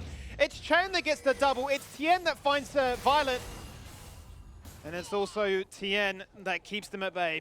And you'd expect they'll be able to push down this inhibitor here. Only two members alive, Schönfire and Dongi. Schönfire is starting to get those kills. He's definitely putting down a whole lot of damage. Recall gets cancelled here by Dongi, but the inhibitor was sure to fall regardless. As Dajong was keeping Schönfire busy. Got the Alistar ult ready to go this time as well. And just a nice little skirmish from them. They engage onto a Poppy. Right? They find a target because they have no choice. But they have no vision on Yerstar, no vision on Chaeyoung, who get the flank off and engage instantly. Dajong comes in with a good angle. And Tien has Mega Nut perfectly prepped once again. And a really good flank. I mean, the fact that Pensinet get the kills they do is, I think, just credit to the skill of the players, but this is one of those desperate setups where they're just trying to really force the fight, and forcing the issue does not work. No, it does not, as we return to the scene of the crime there. Back looking to have another crack at it.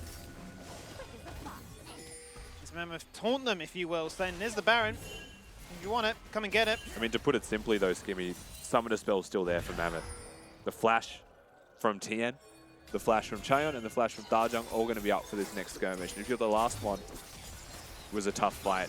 The fact they still have those and you don't on all of your heroes, it's tough. Violet at the court. From Violet, that's nice.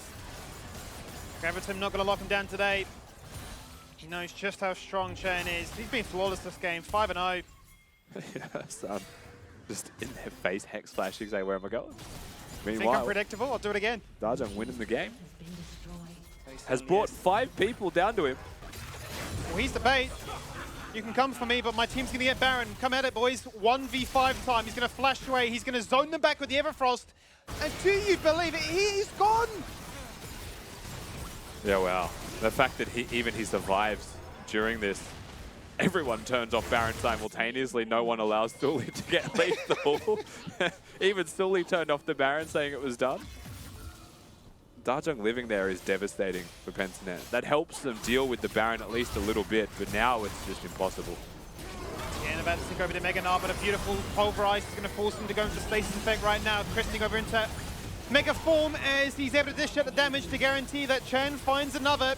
The turrets are falling, the Nexus is in their sight, and with the Baron buff, it's going to fall on down. Flash Gnar against the Pulverize, and look to claim as many as you can. Violet with one more left in the tank. He's going to try and answer back. He's found a second.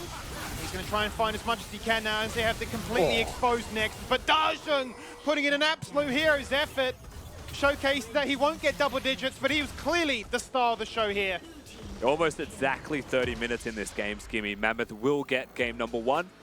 And in an elimination best of 3, where you could call Mammoth the underdogs, call it whatever you want. Yesterday's performance, they got 2-0'd, but this is a completely different squad here to play.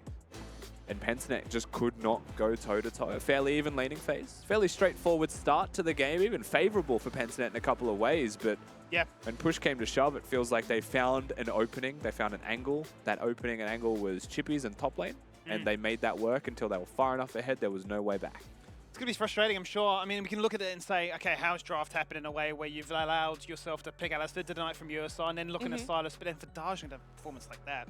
I'm not gonna lie, I only have one note on my page here because I was so invested in this game. I had disbelief literally plastered on my face by the performance put on not only by Mammoth but Dajong. How do you go from yesterday and it felt like nothing was working out in the team in any lane in any game that you played, and all of a sudden show up as a squad like this? It was a fantastic performance from Mammoth. They were so proactive all the time across every aspect of the map. I mean, speaking of proactivity, he started off with his 1-minute play by Yerson that ends up going down for first blood, but all across the board. And I like your point about Dajong, to be honest, because he's a player who has impressed me week on week, and this was no exception. Looking at the draft here, he has the absolute perfect Silas game against the Ahri, against the Alistar as well, and he just ran this game time and time again. Every single fight was putting down so much damage and so much pressure. And it really raises questions of PGG's whole approach to drafts, right? You've banned Kai'Sa, you've banned LeBlanc on the blue side. Your first pick's Ahri, and realistically all it's doing is giving Sylas a free lane, a free ultimate to take over the game. Yeah, the way that the draft did play out was some head scratches as well, because you were saying Tristana didn't even get touched at all. Yep. Yeah, no, Tristana didn't get touched by PGG, and they banned basically every single prio pick that you normally are forced to ban on red side, which led Mammoth to being able to ban the Azir, ban away the Kindred, stuff that has worked for PGG so well in the past. And this really didn't sell me, right? This is a composition from PGG that needs to get ahead early. Your whole top side is based around picking one person and blowing them up, and they weren't able to execute mainly because Chippies was so far behind. And then that puts so much pressure on Violet, and even though he's putting out a lot of DPS in all these fights, he's just got to watch too many angles. There's too many flankers for him to actually be able to survive these fights. A big narrative coming into this one that we had as well was the bottom lane, who was going to show up, how they were going to be able to go toe-for-toe for each other, and it felt like they were pretty even, per se, and everything else relied on those solo laners, because I actually want to look at top a little bit more. Chippies, we thought, was going to be a little bit more reliable, even though he might be able to, you know, be sacked in lane, he might be put lower down there, be on that weaker side for the team. He wasn't able to make space for anyone. Well, here's the thing. When you're playing Renekton, this is a champion that if you ever fall behind, you're not going to be able to easily get back on top, right? Obviously, in lane versus Gnar, yes, you're going to win the first couple levels. After that, it is down to the Gnar, especially once that Triforce comes through. But the main thing to me was just his solo death versus Sylas. As soon as that's happening in a side lane, then suddenly you're in a situation where this Renekton, who's meant to be this strong early game pick, is losing to a Sylas at 1-2 items. So where is the actual point of strength on the map? So there is this, like, a common thread with a lot of top laners is you know you're going to be dove. So what do you do, right? Option A is you just deal with it and like you try and outplay them, clear the wave, and like you either die or something is a trade at best case scenario. Option 2 is you leave. You just leave the turret completely. I've never seen Chippies do that once in my life. Every single time they put pressure on him, it could be 5 people. He's like, I'm clearing that wave. Yeah. And we're just going to see what happens after that. And he always dies. And for me, the issue isn't just that. Like, if that's how he is, Lived does that, right? And works for Bliss. The reason is the rest of the team's trading. But if Chippies is dying and the trade is a red buff, then something's going critically wrong here for Pensnet and their timings. Like, is it a top dive that they're not prepared for? Or is it that there's zero setup elsewhere on the map because they don't know how to set those things up? Or was it a draft issue that stopped them from setting up? The issue is there, and it makes Chippies look like he's running it, and that's bad. Yeah. And that's the thing, like, it's very easy to highlight that, right? But that's it. Like, throughout this whole split, we've never seen it be that bad for him. And so now, after what you said, Rusty, I have to beg the question of what is going on with Pentnet? Is it this, they've taken a long week break off, they haven't played any officials? When I say week break off, obviously they're still scrimming and stuff, but when it comes to officials and they're just not used to it, is it this down to champs? Like, what exactly unfolds for PGG to literally crumble is what I'm going to say here in game 1. To me, it seems like they're trapped on 13-12 from their whole approach to draft to the way they played this game. It just seems like they haven't warmed up to this patch yet. I think the Ahri first pick for me is very telling that they want to stick to the PGG style that's worked for them the whole split, which is Dongi is playing to facilitate and move, get towards the bot side and get Violet ahead, but that just simply doesn't happen when you're losing so hard on the opposite side of the map. So to me, PGG, one game away from elimination from the entire split, right? This is the time you have to be showing that you can play these new picks as well. So then what are going to be some new picks that you'd like to see, some change-ups? Obviously, we don't know sides like just yet. Kai'Sa. LeBlanc, you're playing blue side and you're banning Kai'Sa LeBlanc? Like, why? See, this is the thing. Now, did they go back and they're like, okay, let's go blue side? Or is it really this thing that they are that much more comfortable on red side? Well, I just found it fascinating that, yes, you haven't played it as Violet the Kai'Sa, and yes, I can understand that you're banning it away from Chen, but why aren't you first picking it yourself? Like, we know that it's a champion that surely you can have. Or you just pick the and Trist. use, right? Like, why aren't we playing these champions? It's almost like we are expecting you to be more aggressive. We expect Rel, or rather Yerstan, I say Rel, we expect Yerstan to be so aggressive, so I'll just play the Xayah and almost like absorb all that pressure, but they were fighting tooth and nail, just really putting their body on the line for everything, right, to try and pick up a scrap, and I think you even called it a few times, right? It was like the mechanics were saving them in situations where maybe other teams wouldn't, but I mean, yeah, it's always from a deficit. A very unfortunate way that that one played out. We do have an answer, though, of what side select is going to be. So, Pentanet picking up red side for themselves. This is what I thought. I would have been very, very shocked if we saw blue. And now they don't necessarily have to change up their drafting too much. Well, that's exactly right. Actually, looking at their draft from game 1, it basically was a red side draft already, right? So this is a team that's very comfortable playing from this side of the map. Hopefully this game they're going to be able to get Chippies in a bit of a nicer situation, right? Making sure he's not blind picking something like Renekton, can actually have agency in that top lane, because I think that yes, PGG isn't entirely reliant on him, but if he's crumbling like that, it just puts a big stop in PGG's plans. It's also a big issue if like you've had 2 weeks back-to-back of LCO and you're like, obviously Chippy's blind picking not an issue because we beat Vertex and Kanga, how good are we? And then you verse a real team that counters you and you're like, that's what that looks like. Yep. I think they've Damn, just okay, we discovered can't that. do this. Yeah. I think Maybe it wasn't as broken as we thought it was, guys. yeah, and for me the biggest thing actually is what Max just said. Like that was unironically a red side draft, but they're on blue side and got counted in 2 positions. Did they just like misread it? Like they forgot that they were on blue side or I something? mean, could be. That's what it felt like. Well, when you were explaining it to me and you're just like, all of these, and I was like, wait, Tristana's lit through? It didn't get picked up? Yep. This makes no sense. So, yeah, it is going to be a big change up, but we have to wait for that one. And while we do wait, we're going to have a look at some from the fans, some more submissions that you guys gave us. Today is Ask Me Anything for us 4 talent here on the couch. So, we got one from Kezi. Who is the funniest person on the couch? Just say it's me. I know it's me. Oh, Not you. so it is you. It's not Kezi. Well, it can't be Kezi. I don't see Kezi on the couch. Yeah, Kezi, where are you I on the vote couch, bro? Skim Dog. For the amount of one-liners he's personally delivered that are now in my everyday vocabulary. That's true. Oh, yeah. I'd say Yeah, I vote Skim Dog Can't too. argue from the amount of rent-free phrases, yeah. Yeah. I'll be living my day-to-day life, Job's and a job, all of a mate. You sudden, do get those on the big jobs. there'll be some random skinny phrase that comes up in my brain, and I'm like, what has happened to me? Yep. I hope Yeah. it gives you a smile though. Oh, it does. Well, that's what matters then. I become that person that's like awkwardly sitting on a train or like standing out in public, and you just start chuckling laughing to yourself. Yeah. Oh, so bad. Oh, it's the You're like, I best. promise there's context. So, hands down, Skim's the funniest. Another one here. Fluke said, for them all, who has been your favorite person to work with in your career? If it's not me, I'm off you all. Technically, I've never worked with Oh. Luke. Well, you did He's the done other week. graphics. Has he? He did Yeah. replays like 1 week. No, that was the week I wasn't here. Oh, wasn't was here it? that week. Yeah. Okay. Yeah. He was our host 1 week. He was our host twice. Last year, right? I think he's done it a total of 2 times, once per like I filled in split maybe. for Mac once upon a time, yeah. Is he your favorite? Nah. Nah. Okay. Who is your favorite? Sorry, Fluke. I would say my favorite was Quickshot. He's been my absolute favorite talent to work with in my career because he is the perfect caster for someone whose first event it is to cast with. He makes you feel so comfortable.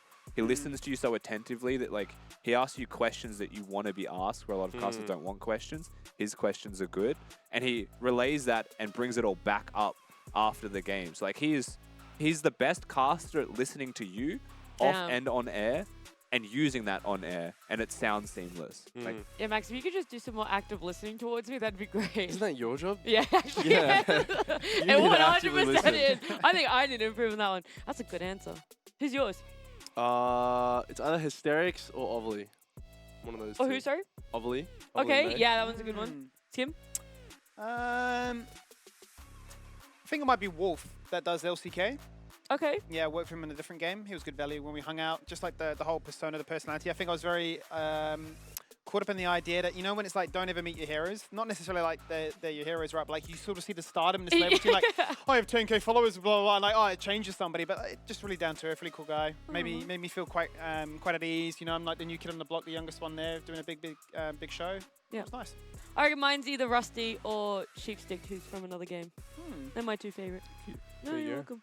Definitely my 2 favorite. For a lot of reasons that you guys also mentioned about the people that you picked for yourselves. But we've got another shout out that I want to do and remind you all is community night. So not this Friday because we got games going on here on the LCO, but next Friday before our grand final, we are doing another community games night. If you guys missed out on the last one, you missed out on a great time. We played ARAMs. A lot of us got amongst it here from the couch. And this next Friday, this community games night is going to be Finals Fever. That's going to be the theme of it. If you guys want to sign up, if you want more information, !Discord in the chat, and you can follow that link and you can get all I the info think there. Yeah. You can actually type !Mordred in the chat as well. Yeah. And it will tell you all of the prizes and the giveaways and everything that's going on. And the celebrity Yes. performances too. The celebrity. Because what did we have last time for our last Michelle community night? We had Obama. Michelle Obama as the And keynote KDA did the speaker. opening KDA ceremony did the opening song. ceremony. This time you're Yeah. giving away an electric card. It's unnamed. We don't know the Oh, no, we brand. don't know it yet. A 23 brand, you said? Yep. What else did you say? There was something else that Mordred has done? Oh, I There don't were even... backstage Taylor Swift tickets. Oh, was that I it? heard Oh, that was really? it. Yes, Yeah. that's what I forgot to add. Incredible. Yes, he's also giving away errors to Yep. tickets. That's what's going on there. So if you guys want all the information, !Discord, !Mordred, that's what you want to He's type going to be in. seriously creating a task now. I need to make a command. We're going to head to a break, though. On the other side, it's going to be the second game in this best of 3 between Mammoth and Pentanet.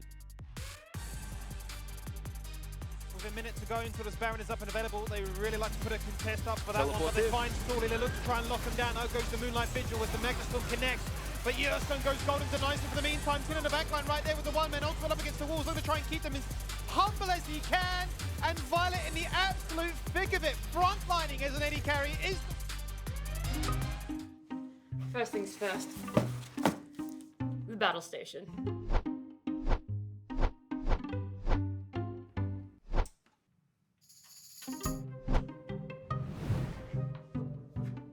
Escape, delete.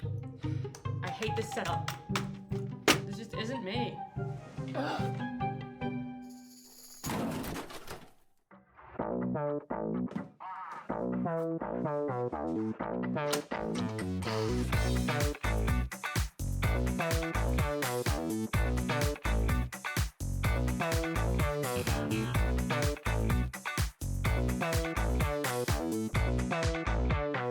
Now this is me.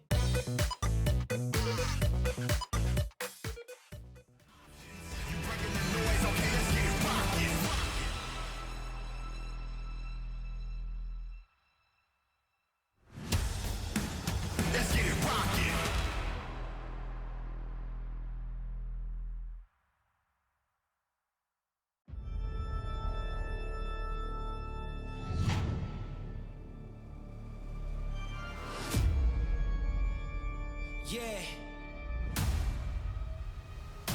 Let's go.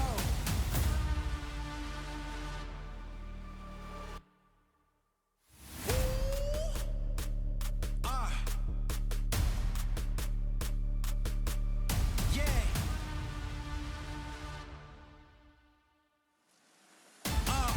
Out of the cage, I'ma get him. All of my haters turn into a victim.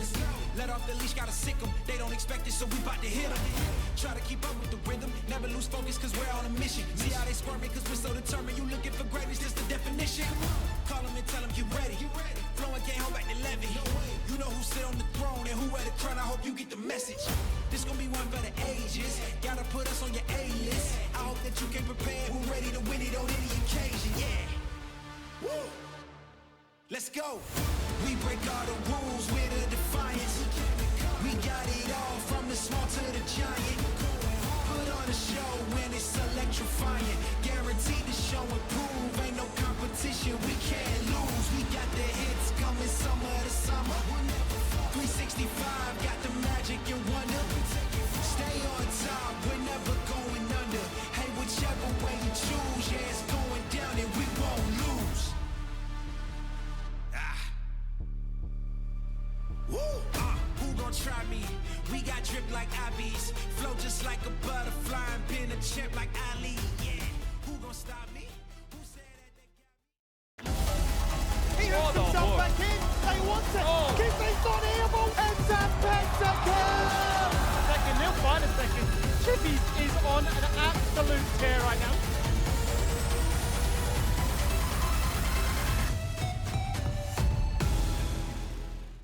It's our first best of 3 of the day, but game number 2 between PGG and Mammoth. If you're just tuning in, Mammoth did take game number 1, and it was mid-diff. I think that's the biggest way to put it down to, with a sprinkle of draft diff too.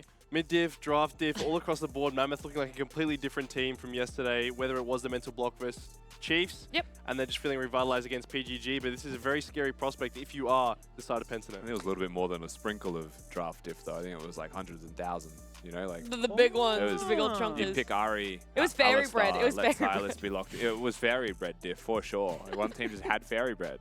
You know, the other Australia team diff. was losers. Yeah, they just couldn't get it done. There's going to be that side swap though, so maybe it's going to be enough for you to be convinced that PGG can bring it back. And if so, have your say in our Dare fan vote up there above the Dare fridge. On the right-hand side is where you'll find where to put in your points. So go ahead. It's pretty do even that last one. game as well. It's like 60-40, I think, in PGG favor. So I'm Really? curious to see if it actually swap much this time.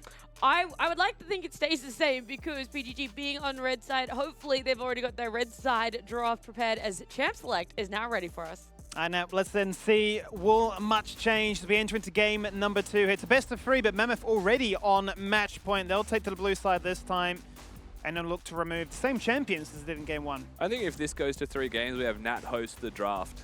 And then we all just sit here and talk about draft. What do you reckon? That sounds good. A big thumbs up over there. I think Max that's would be keen exciting. for that. He's getting us a big nod as well, and he's giving us a home and grind. So I think he's happy overall. That's how he says yes. For anyone wondering, Max does not communicate with words. He communicates in dances.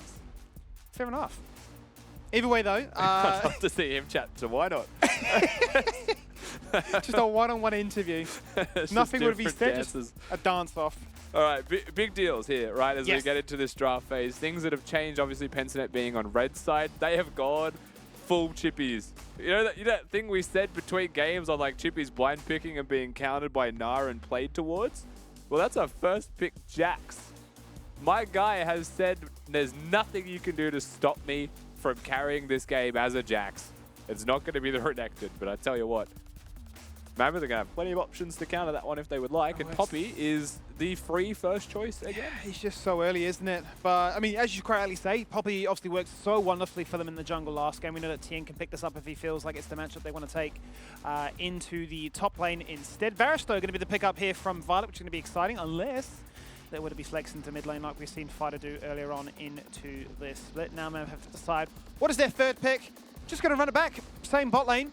Worked wonderfully for them last time. So, big thing, Skimmy. You can pick Alistar now if you wanted, because they can't pick Sylas. You can ban that one away, right? So you have more options there. Varus, I think, at the moment around the world is still looking like a static Shiv builder, which means you can be flexible with the supports that you put with it. It can be on hit, it can be supported, it can be still a standard, sniper build. And it means you could have something that's aggressive like the Alistar with it, and it just plays for itself. But this Tahm Kench pick, to me, is a clear sign that we see your rel. We're not going to let you engage. We're going to protect our Varus. He's going to deal that damage in team fight. So they're starting to cultivate a composition around Violet. Feels like we are returning to the true and tried method that is, there's a reason I have the highest KP in the entire league, right? 80% of it going around me. If we can unlock my potential to carry from the very get-go, if we're ahead in those first 15 minutes like the stats have shown, then this game is looking a lot more pretty as a result. They're actually going to go to the second pick banner phase again, denying away this Rumble. Yeah, twice 3 times in 3 games from Mammoth. I think it has been banned away from them. Must be some scrim culture.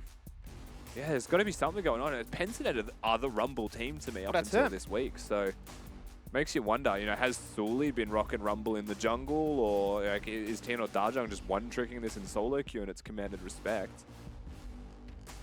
Tell you what does command respect, though, is the second ban under the Karthus, right? This time an AP jungler certainly could be on the cards, and Sorely is going to be given a free chance to get into this game and press the ultimate button and cash in a big payday. They've banned away the Vi already. Last game it was the Nocturne to complement it. Going to be the Sejuani this time, however. Makes sense, though, with the Jax. Yeah, which comes back to last game's draft. We said Sejuani was a viable option. I don't think this comes as a surprise to anyone. They're just going to lock in the Viego again. I feel like this offers so much freedom to Mammoth now with where they want that Poppy to go. You've seen the jungle matchup, you know it's perfectly fine anyway. You just need to respect that mid threat, that mid priority, and play your camps accordingly. But also you could just put the Poppy into the Jax top lane, and now you've seen the Viego. You could play whatever you like. Pensinet banning champions for exactly that thought. It's Mammoth's turn to pick both champions here and reveal their final composition. We'll go with the blind mid lane at the start. And do they respond with the Renekton themselves, or does Tien run it back with the Gnar? The Gnar looked phenomenal in game 1. A few different options to switch between to try and give this Jax a bit of a headache. Wouldn't it be ironic if it was just that was the way you'd send yourself through the playoffs? You'd just lock yourself in a teamo. Not going to be the case, though. It is going to be the Trundle. Okay, so that should just confirm that it is a Trundle jungle and a Poppy top lane. Now, I will say Trundle has existed in top lane before, so I don't want to ever discredit that possibility for a team like Mammoth, but that's where we're at. Ahri, Trundle, going to work together as their mid-jungle duo. which is still a decent pick style duo, and the Victor pick into it is a champion that doesn't have the mobility to necessarily get away from the Trundle Pillar of Filth, nor the Ari Charms, but is a really high DPS, strong scaling option. Dongi doesn't get Azir anymore. We need to really clarify this quickly as well, that Dongi just simply does not get Azir. From the one time he played it, has been permanently banned from Pentanet.gg. Played it, got a pentakill, denied it forever since. That's it. It's just rent-free in the entire league. But is going to have something that you could say is akin to that, right? That scaling mid-lane mage champion, still susceptible to gank, still susceptible to losing in those 2v2s potentially, but strong damage mix now from Pentanet with their finalized composition. And their damage, just overall, is absurdly high. Very much so, right? Certainly will just be throwing everything at a play and saying that we've got so much damage that we surely find a reset from this for then Schönfire to explode into this game from. Currently seeing the Trundles in the jungle and the Poppy in the top lane. We've seen this from Sully before as a jungle option. And it does make sense that the Poppy would go topside to try and keep this Jax at bay. But overall, are you happy with the changes now that we are on red side with what Pentanet put together in game 2? I mean, I still think that, you know, Chippy slamming a Jax first pick is always a bit confusing. I get that Jax is like best in slot basically for top laners at the moment, and I think is perfectly fine in a lot of situations, but it's the type of head scratcher that still sits with you. Jax Varus, strong champions. I think Viego Victor, strong champions. The choice of the Tahm Kench is a stylized choice here from Appy primarily, right? When you've gone for the Ahri style comp, even if the Ahri wasn't picked at the time you locked it in, you're denying pick. So you're protecting Violet, you're protecting Dongi. Now they don't have bodies to stand in front of them though. So that's where the danger comes into this game as we get into the second one here, is if Pentanet get caught, they stay caught. They will be at risk of falling down. And a Trundle subjugate followed by Poppy ulting people out of the fights. Rel has angles, Ahri has angles, Aphelios has the purple gun as well. Gravitum ults can lock you down. And so there's a lot of things that Pentanet need to respect. And Appy can only do so much for you. And he's also... Rel still has shield break on the queue, right? Has picked the Tahm Kench into that shield break. So has self-counter-picked himself. It's a fair point. I think it's safe to say then, from what I'm gathering, that there's a degree of finesse that PGG had to play this game with. Whilst you have a ton of damage, there's obviously so much utility and tools that Mammoth have at their disposal in to upset that and make life very difficult for you to execute as flawlessly as you would be hoping for. Either way then, let's load ourselves into game 2. Mammoth with the lead, they're on match point right now. Yeah, looking to close this one out in a very convincing 2-0 fashion. For PGG though, this is do or die time. This is a chance to really showcase what your entire year has built towards. If you're Pentanet.gg, you do not want to go home now. This is an elimination match, best of 3, and Mammoth are 1-0 up in this series. And if you go home now, that's up there with the most disappointing split we have ever seen from a team of this caliber in the history of LCO. A very important match for them to really bounce back from that game 1 loss. And you really want to see them start on the right foot. Both of these teams tend to hinge around the early game successes. And so we look at the early game, hopeful. So I don't expect it to be a quiet affair. They'll be looking for blows, they'll be looking for blood, they'll be looking for action, and they'll be looking to try and find it in these laning phases. Level 2, usually a critical point when things go awry.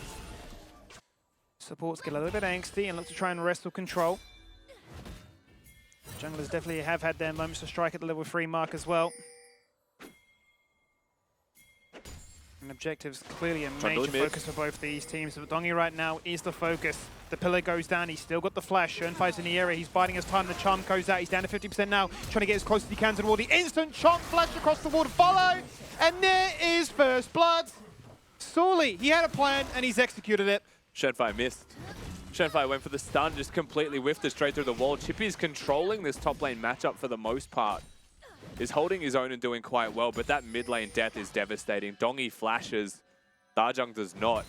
And a jungler for mid flash trade, you take that anyway, let alone the first blood that comes with it.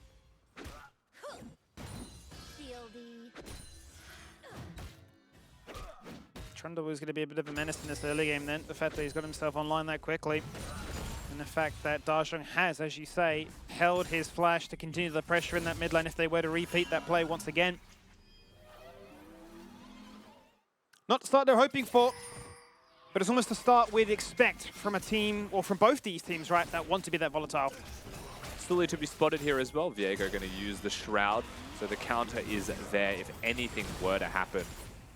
From the looks of it, nothing's actually intended. Sully knows that there was a ward that spotted him. And knows that it is still there now because he ran straight in for the play instead of clearing that one out. Doggy going to have to be protected here. If you look at this wave, the way that it's starting to build up, if Schoenfire's not in the area, it would be terribly risky. But he is here. Certainly is. The charm goes out. The stasis trap's not available until the very last moment, so the flash comes out when required as Schoenfire drops dangerously low. Nearly gets killed in the process of making that gank go their favor. But Sorty's now bot side, a preemptive flash away, a cleanse the pillar, which will force PGG back. As that fixed skin isn't protecting Appy much longer. He's waddling as quickly as he can. Another shield comes in out, but it does not matter. The Trundle's got two. And the junglers are putting in work.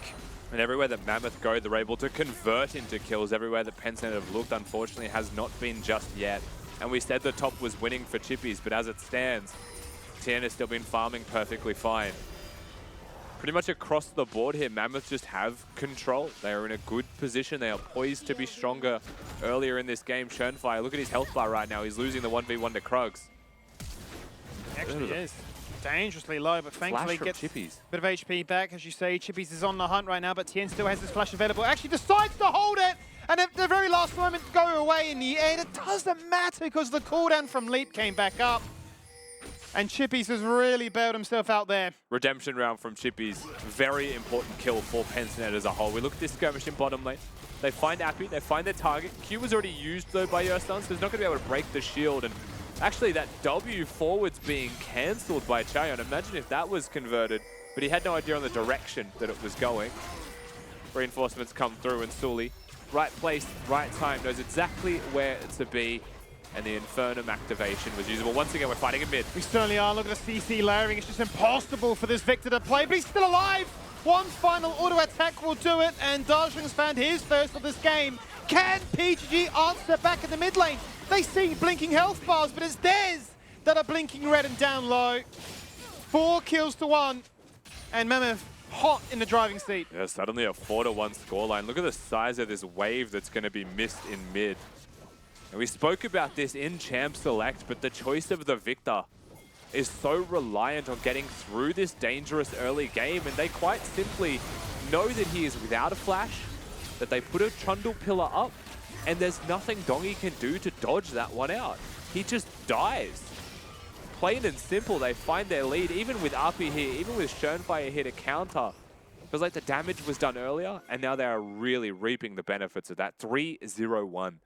The scoreline of this Trundle. This is not a support Trundle anymore. This is not a Trundle that's putting Redemption or anything along those lines. He wants to be a full-on carry. This is the Sully effect.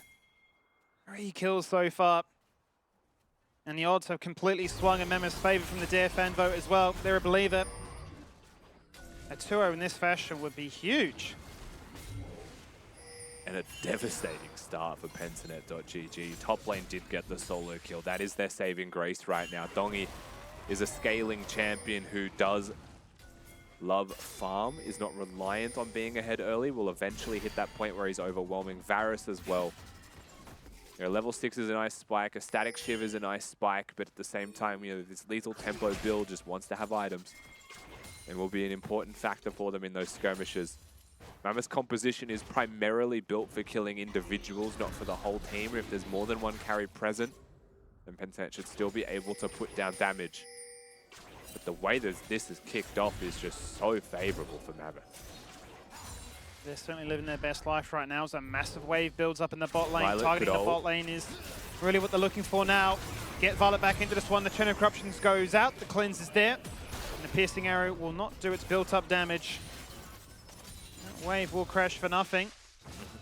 But can they turn that into a dragon? That is the question now, because Dongy is looking to try and answer back some pressure in a 1v1 into Darshung. Chucks up the ultimate, drops him down low to respond the pain that he's received.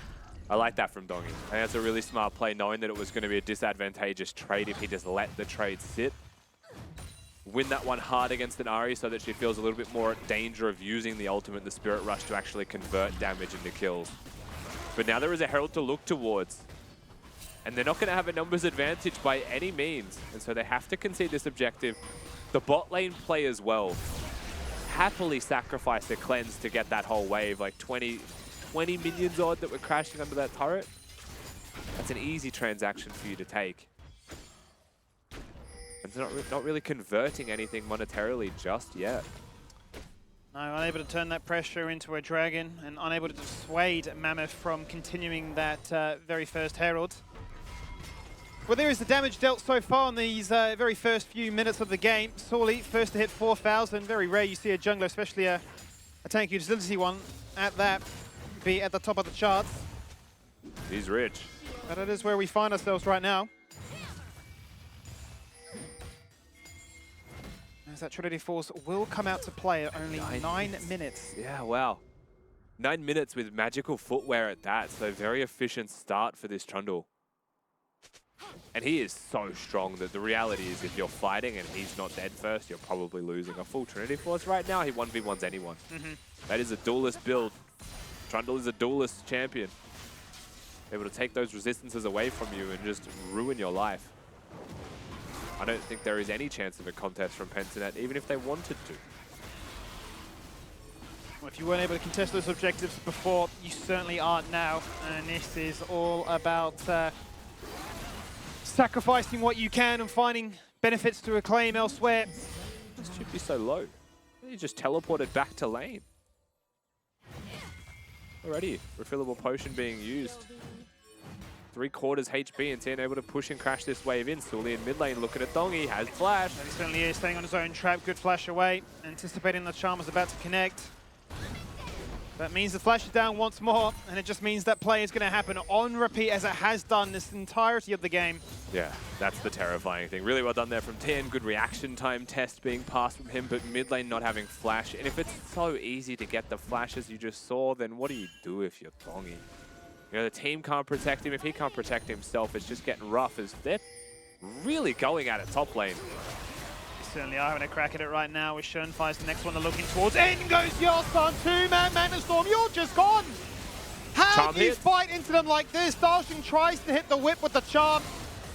Well, he drops them down low, but in a 4v2, they've done the damage. They found what they're after. They're not greedy. They don't want any more. They do not want to give PGG away back in. And Dongy doesn't even get to push mid. He roams to try and help. And he's a flashless Victor. The flash charm, the pillar, the chomp, and the absolute ramping damage.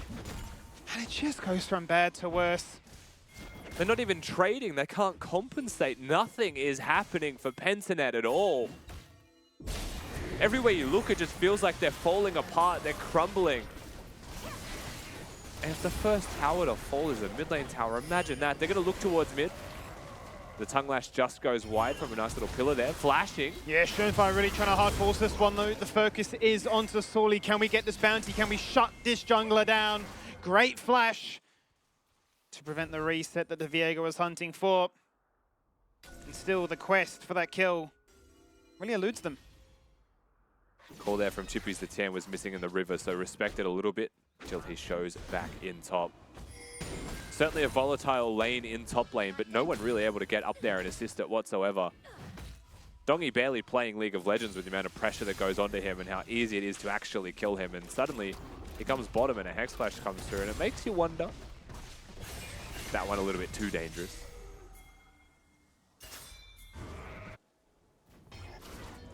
Straightforward dive to watch here as well, right? They find their engage angle, they hit the stun combo, charm connects, and that is it. One man dead. Chaeyon tanking simply because his turret was doing damage.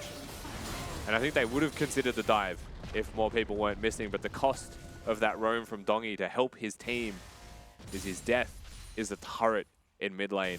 And it's now a 4,000 gold difference 12 minutes in. Yeah, the bulk of that will be in favor for Sorely here as we check in once more. Up to 6,000. It really is the Violet show if you're a believer. Chippies has been holding his own. He's trying as much as he can in an isolated 1v1 matchup. But if Sorely does like this and pokes his head into lane once, just once, he can certainly look to try and doom this lane as well.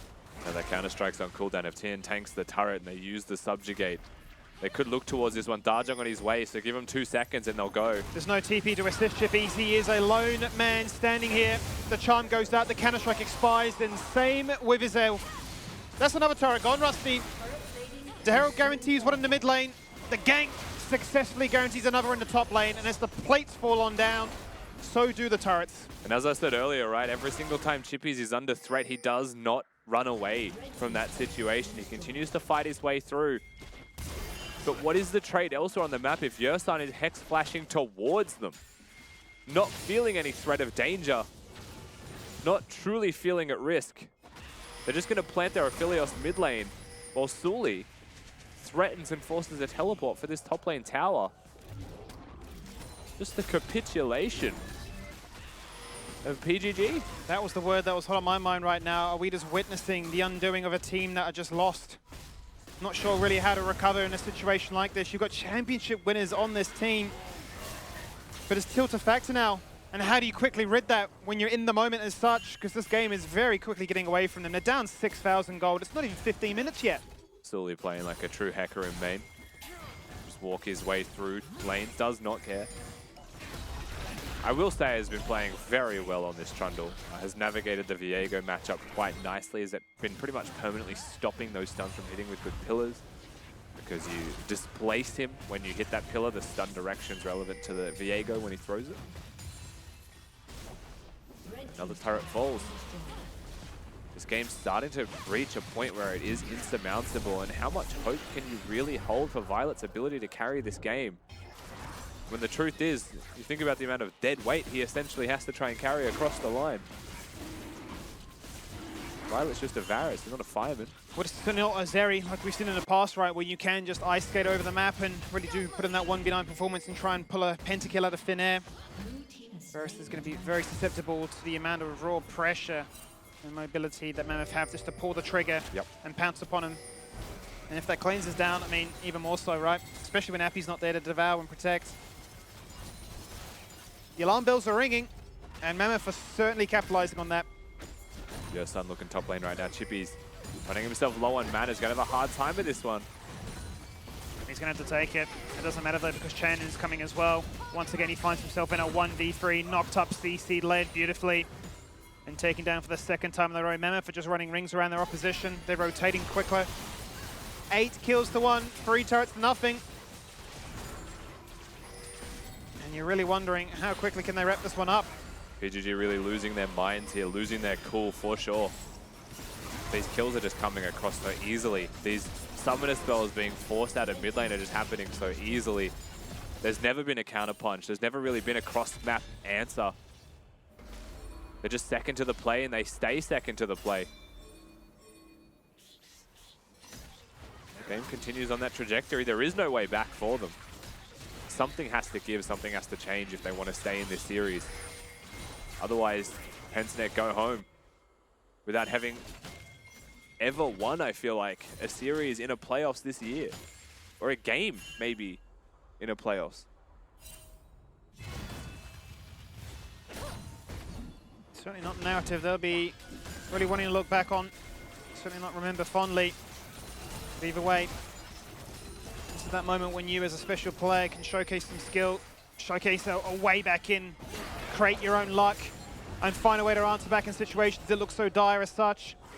Schoenfire in big trouble. He certainly is. He's been split from the rest of his team, and rightfully so. Mammoth will take him down very easily, surrounded by 4. And protect and make sure the rest of his team get out. That's one more added to the list. And a true support Trundle from the Trinity Force to a Knight's Vow. He's just gone for the 180 neck breaker item build swap. All about protecting the president, and if that is Darjung or Chaeyon is to be determined, but he's here for the squad. Surely that's the one game. To be 5-0. Sure, that's the one game when you're 5-0 and you're thinking, you know what, this is not solo queue, I'm not protecting, this is my game to carry. I guess looking at this play bottom, Pensanet's starting to group up as best they can, but this tower at risk. Oh, look at the ultimate from Yersan. He's locked the entire team down. And surely now the kills are coming in thick and fast. They found one. They removed the Viego, the pillar as well. Make sure that you aren't running back home. The base is not there to protect you. And Valo will answer back with at least something. But something simply is not enough at this point. Violet and Appy scrape away with the smallest of health bars remaining, but the inhibitor's going to fall 18 minutes in, and Pentanet struggling to go toe-to-toe with Mammoth, and Yersan finds his angle. Huge ultimate from him, but huge follow-up from the rest of the squad. These recalls mostly confirmed. Dajong looks like he could be in a spot of trouble, but should be fine. Has the Everfrost. Is able to stop them from chasing him. Huge play from Mammoth. Huge team fight from Mammoth, and just clear signs that they're so confident. They're diving into turrets this early on. The second the tower falls, look at Yersan, finds his angle. All of them locked down completely. Poppy ult knocks up 4 as well. And an Everfrost after this straight into the backline from Dajong locks down the remaining members that are stuck by the Trundle pillar. I mean, you can't play this better if you're Mammoth. Everything's connecting on multiple members. And you only lose one person for it. Fantastic fight. That's the team in form there, Rusty. A team aligned on the same page. And feeling the confidence. Feeling the win in sight. And feeling that time is on their side. 20 minutes in, 12 kills to 2, nearly a 10k gold lead. This would take something incredibly special now for Pentanet to find a way back in. You want it to happen. You want this series to go the full distance. The Mavs just say no. And once again, find their target, find their mark, and find their kill. And they might just go straight to Baron on cue. Yeah, why not? Go straight towards the Baron buff. Missing their jungler means missing their smite, so it's very easy to look towards. And how do you get there, right? A flashless Violet can't walk up safely and throw piercing arrows at it. They're just going to send Chippies to a side lane. And I'm not sure he can really do anything, right? You can see Tan cutting him off to stop him from even having a way to push.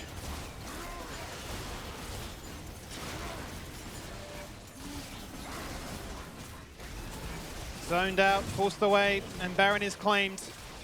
What can Pentanet do as a response? Well, Violet is doing as much as he can, single-handedly denying a dragon.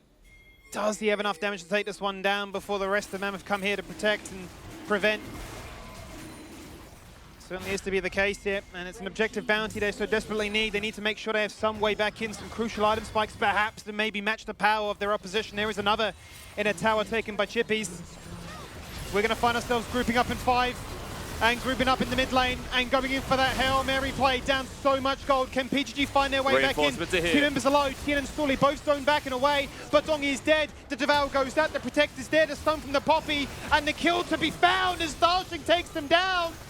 He's been playing out of his mind this series, and he goes in for another one. He won't find it, but the damage is done. They're just missing on the charm there, but Mammoth still pushing forwards, relentless in their pursuit to find victory in this second game. Pensanet's so desperate, trying to find these skirmishes, trying to find these fights, but Tian just plays bodyguard to the rest of the squad, waits for the reinforcements to arrive, and then they arrive with a vengeance. As another inhibitor at the cusp of going down itself. PGG not looking like they have any way home. Such a stark contrast in emotions right now for PGG. Pure stress and anxiety. What does it mean? The map is getting smaller. The chance of coming back getting slimmer. For Mammoth though, they are feeling pure exhilaration. Look at them go from one inhibitor to another. The supers are crashing. They're going to find all 3 inside the base of Pentanet here. Desperate for PGG, desperate. Dongi moves his way over right now. Lasers on cooldown. They look for any target. Varus ultimate finds Yersan, but he's got the Merc Treads. Ari. Darshing's gone in. He's hit the charm. He's hit the Everfrost, and he's not found the target he's after though. It goes on to Appy. As the Chaos Storm is not enough to try and get them to kill. They're just so far behind, but then Chippy jumps in once again. He flashes, he commits a 2-man counter-strike. Can they get the kill? Chaeon gets away! But Violet's taking down Tien without the bodyguard of a Poppy. Can they find more? In goes Schoenfire looking for Darshing. He's got the flash. He hits the wall, but he hits the ult as well. Massive shutdown. Oh, look at Chippies. And then Chippies find more. He's just out of range, and Yersan's there to block him. He has to dodge the Q from the Rel if he wants any chance to be able to close distance to find the kills. Look at the flank here from Schoenfire. Gets another. He sniped another kill. In they go for kill number 3. Can they take down Yersan? Well, Chippy certainly can't anymore. Schön's taking up a tower that's ramped up as well. Sully comes in, he's biding his time. He goes in with the pillar, the ult to safety as Schönfire tries to live. They turn it back onto Sully, but he's a raid boss. Who kills this troll? No one. Sully may even continue to hunt here, see if he finds anybody. That's a really nice pillar, but it seems like just enough mobility for PGG to get themselves out with their lives intact. Violet goes bottom lane to catch the wave. And this is a do or die moment. If Pentanet lose this skirmish, they've got double supers. They've got no chance in this game. But Mammoth overstayed their welcome just a little bit too much, right? They broke mid, they stayed a little bit too long. And a door is left slightly ajar with Taeyeon just too far pressed forwards, and the flash from Chippies forces this play that gets the first target. Tian goes down. Dajong gets followed through by Schönfire here, gets the resets on that Viego ultimate, and then Jax with the mutated plants continues this play onwards, whether Chaeyeon liked it or not. The flank here from the rest of the members of Pentanet comes through slowly as the Varus Violet has to deal with Super starting to hit that base. Good dodge to make sure there was no healing. But the raid boss shows up, and eventually Pentanet are dissuaded from anything more and just barely scrape away with their lives. Divine Sunder a proc off the counter-strike there to stop the chomp. Schönfire buffering his ultimate, 10 HP of lethal damage. A shutdown on Sully would have been really nice, but you have to take this win when you get it. Speaking of Sully, back we go again. Subjugate comes out nice and early here as they try to defend their base. 3-man poppy knock up, that's absolutely large. The Megastorm goes out, but Dajong is dead. You're absolutely right. Schönfire, kill number 3, but the raid boss persists. And it takes down Chippy's chain in the front line with the red and white. Life leeching up a storm and dishing out unbelievable amounts of damage in the process. They'll reclaim their stake on that bot lane inhibitor and keep the base of PGG in absolute ruins. But it's not the double supers just yet. They're still the top lane inhibitor to look towards, and Dajong falls. They're getting money as best they possibly can. If you're PGG right now, these trades, lose the inhibitors, so be it. Violet's just going to be farming up an absolute storm. Look at the difference right now in CS between AD carries. Violet has a shutdown in a losing game. He is just hoovering up these minions. Look at this fight one more time. Varus ultimate is what kicks this one off. They look at Sully, hits the subjugate. Dajong's Schönfire's target though. Does not want to let this flank happen. And before even a charm can come through, he ults forwards, is immediately stunned and picked apart. We're back in the game though, Chippy's caught. We certainly are. The Everfrost lands the charm to go and complement it even further. Then into a wall bang, and Chippy's has nothing left in the tank now. Surely the counter-strike dodged away from by an Ari ultimate, but he goes back in for more. He's just having his ankles absolutely broken. And there's just nowhere to go. There is simply nowhere left to run or hide because everywhere in the map is just not safe. I mean, there's 9 turrets to 0, Rusty. Yeah, and losing your top laner here, 30 seconds, no chance to defend this top lane inhibitor. Maybe they look for a pick, maybe they find an angle. They're looking at Sully, but the reinforcements. Yeah, Chain of Corruption's going to be flashed away from right there. Appy's already burnt the ultimate nicely onto his jungler. And in goes Yursan one more time, hits the 2-man ultimate, looks to lock them down. Schönfire running for his life, the Chaos Storm is going on out, the base is protected for the meantime. And the fight, knocking on Death's Door, is protected once more. And Mammoth not working together, not moving as a unit. They give just enough space, and again, you leave the door slightly open for Pentanet. They're good enough individual players that they can punish you. Sully simply going in by himself. Yes, he survives, but they also hold on to that inhibitor. They might lose the Baron buff here, Pentanet, but they're getting money. And remember how one-sided this game started.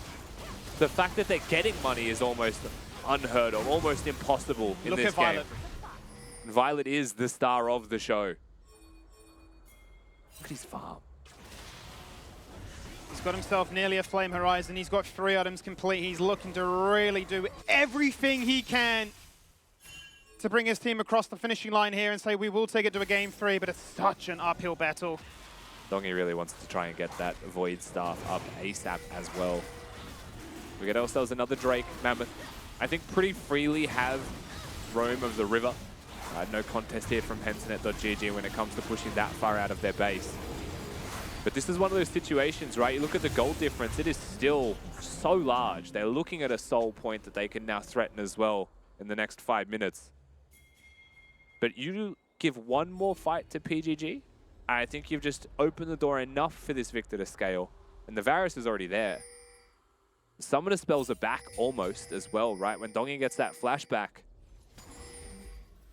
Pentanet have afforded themselves one more chance. If that goes well, they could win.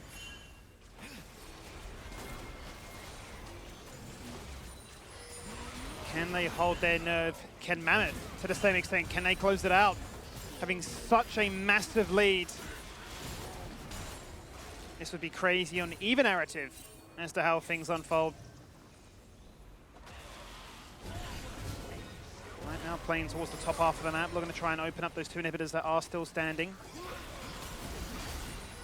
Completely exposed, however. Victor and Varus just so good at clearing waves.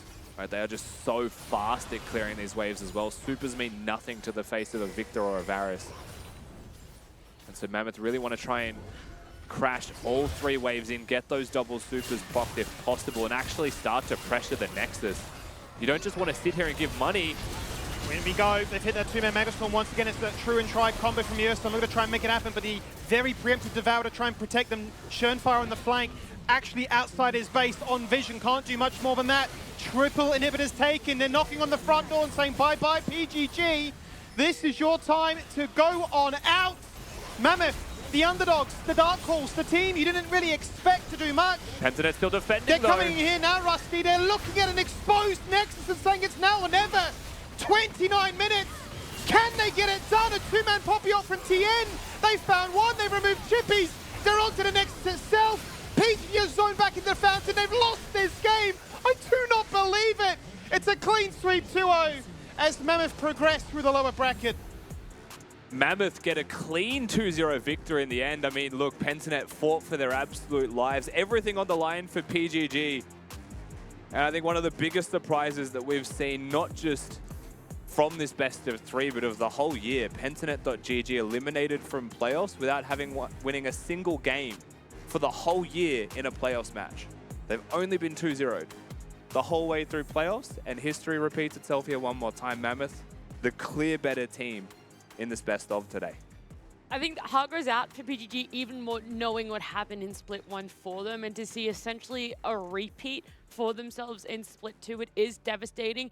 But the way Mammoth showed up today, I don't think anyone could have predicted it. You could have said, yes, in certain situations, they will be the better team. There are going to be moments in which they're going to have brilliance, but to have it so consistently in not only game 1, but again in game 2. I say it, maybe it wasn't overly consistent. There were a few struggles towards the end, Max, but the early game, again, they were so proactive. They were all over the map, getting everything they wanted. And speaking of all over the map, it was really Sully to me who stood up head and shoulders above the rest here, right? Getting active early on this Trundle, you have to make something happen in this early game.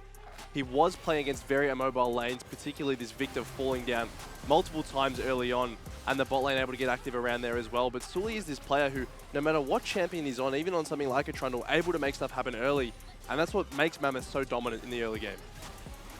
Just watching these highlights coming through all these replays, there were so many moments I was just shocked, absolutely shocked at what I was seeing from Mammoth. It felt like, Timmy, they took what Chiefs did to them yesterday and did it to PGG. Like, that is the level I would put Mammoth on when I look at this game. It's this best of 3. It just looked like they took it personally, and they said, you know, how do we get so destroyed by this composition? Okay, yeah, maybe stylistically we look at this one and say we have a far better shot into taking down PGG, and maybe you do say pound for pound, lane for lane, PGG are better than us, but the comprehension to say that, well, we have a game plan to execute and we know exactly what we're looking for in draft and the way we want to execute it, and we're going to counter you at every single stage, and just a proactivity from them above all else for me, Nat. The fact that they were just making these plays, these ganks, these you know, plays towards objectives, and just snowballed it unbelievably large. I mean, to be up by 10,000 gold, and yes, maybe have a small blip on the radar by allowing PGG to come back and maybe give a little bit of hopium for them, but ultimately to close it out in a commanding 2-0 fashion is a massive win for them. Yeah, let's break down this later part of the game a little bit more, right? Because they weren't really able to get all 3 inhibitors. There was that sort of lapse where they were taken down. There were a lot of shutdowns handed over to the side of PGG. So, Max, what happens and what sort of happened for that to go that way, and why PGG weren't able to capitalize it on a little bit more? Well, there's a couple of things there, Nat. I think one, PGG's comp is just very good at scaling. You look at every single one of their lanes. All those champions love a late game situation, 30, 40 minutes. They're thriving, right? Also, the wave clear that comes out of this mid jungle, pushing into a Victor Varus, even if you do have the Baron, is a hard task. and Mammoth, they found themselves slipping up time and time again, pick going over, weren't able to concisely push. But eventually, once they did get that 3 inhibs down, it was just a matter of time. And to answer your question as to why they weren't really able to swing it back in their favor, well, it was because they were constantly having to worry about their base, right? Anytime you do go make a play topside, you've still got 2 lanes of supers pushing against your Nexus turret. So the fact that Mammoth were able to get so many objectives early on in the game made it incredibly hard for PGG to come I want to point out on that gold difference graph too, by the way, is at one point it's literally off the graph. Like they ended the game with less gold advantage than what they had at like a 24-25 minute mark. That's quite funny to see. I've never actually seen that one yet on a gold difference graph here for League. So quite an enjoyable game, even more enjoyable for the side of Mammoth. They get it 2-0, and so we get an interview. We've got Dajong joining us here. Dajong, absolute king today. What happened in the mid lane, man? You showed up. What's in the water? Nothing in particular, honestly. We were quite confident in the Chief Series yesterday, and that ended quite unfortunately for us.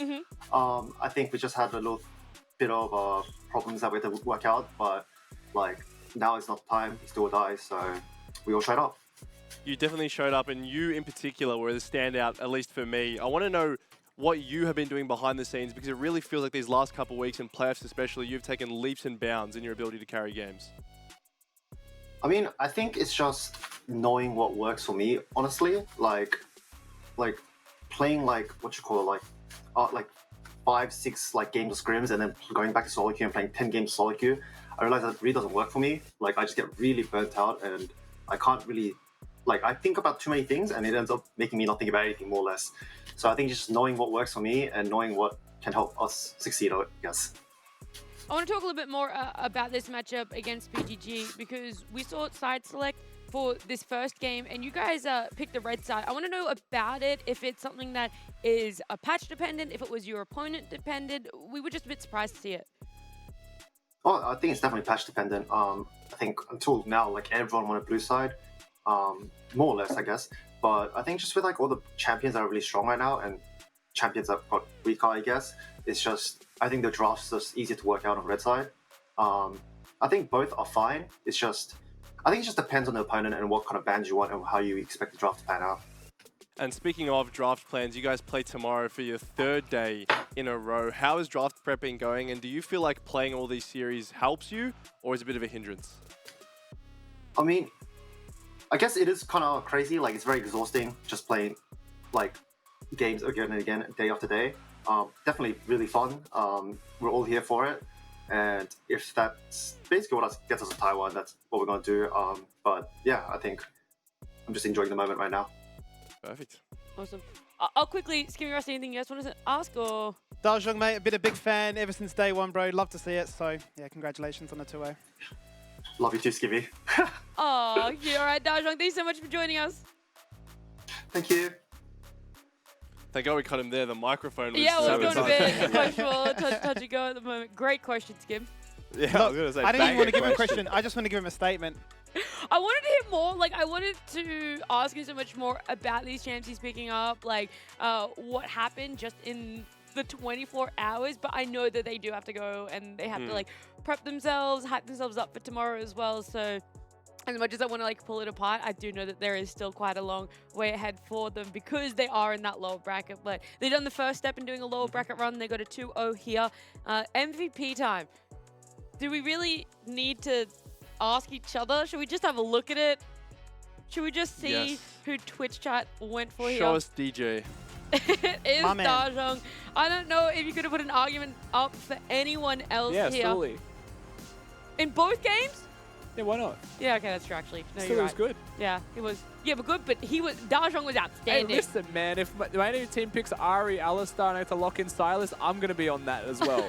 You know what I mean? Like, Well, why are you rusty? he very deserving MVP. Yes. I think he played super well, but also was given draft heaven. Like, he had the best time possible. We'll get Rusty in the Mammoth squad. We'll get Dajong back on the couch and we'll see how it works out. We'll do a show match, but it's literally just Rusty and Dajong. We just replicate the game, and it's just someone else playing. And I'm Dajong's just like, like, oh, look dog at this piss tempo bronze. from Rusty, mate. Where's your dogs here? Where's your Majors, mate? 100th Myth Charms in a row, classic. -1 cannon, like... I would just I roasted don't want to him. be backseated by a pro. I don't Oh, think. no, No, it wouldn't be absolutely fun, not. would it? Savage. No. But look, it was a fantastic series. It was only our first best of 3 here. Unfortunately, it went 2 games, but obviously if you're a Mammoth fan, you're very happy to see their run continue in the lower bracket. We're going to jump to a break. When we come back, it's going to be menu log meal time. This play bottom, Tencent starting to group up as best they can, but this tower at risk. Oh, look at the ultimate from your son. He's locked the entire team down. And surely now the kills are coming in thick and fast. They found one. They removed the Viego, the pillar as well. Make sure that you aren't running back home. The base is not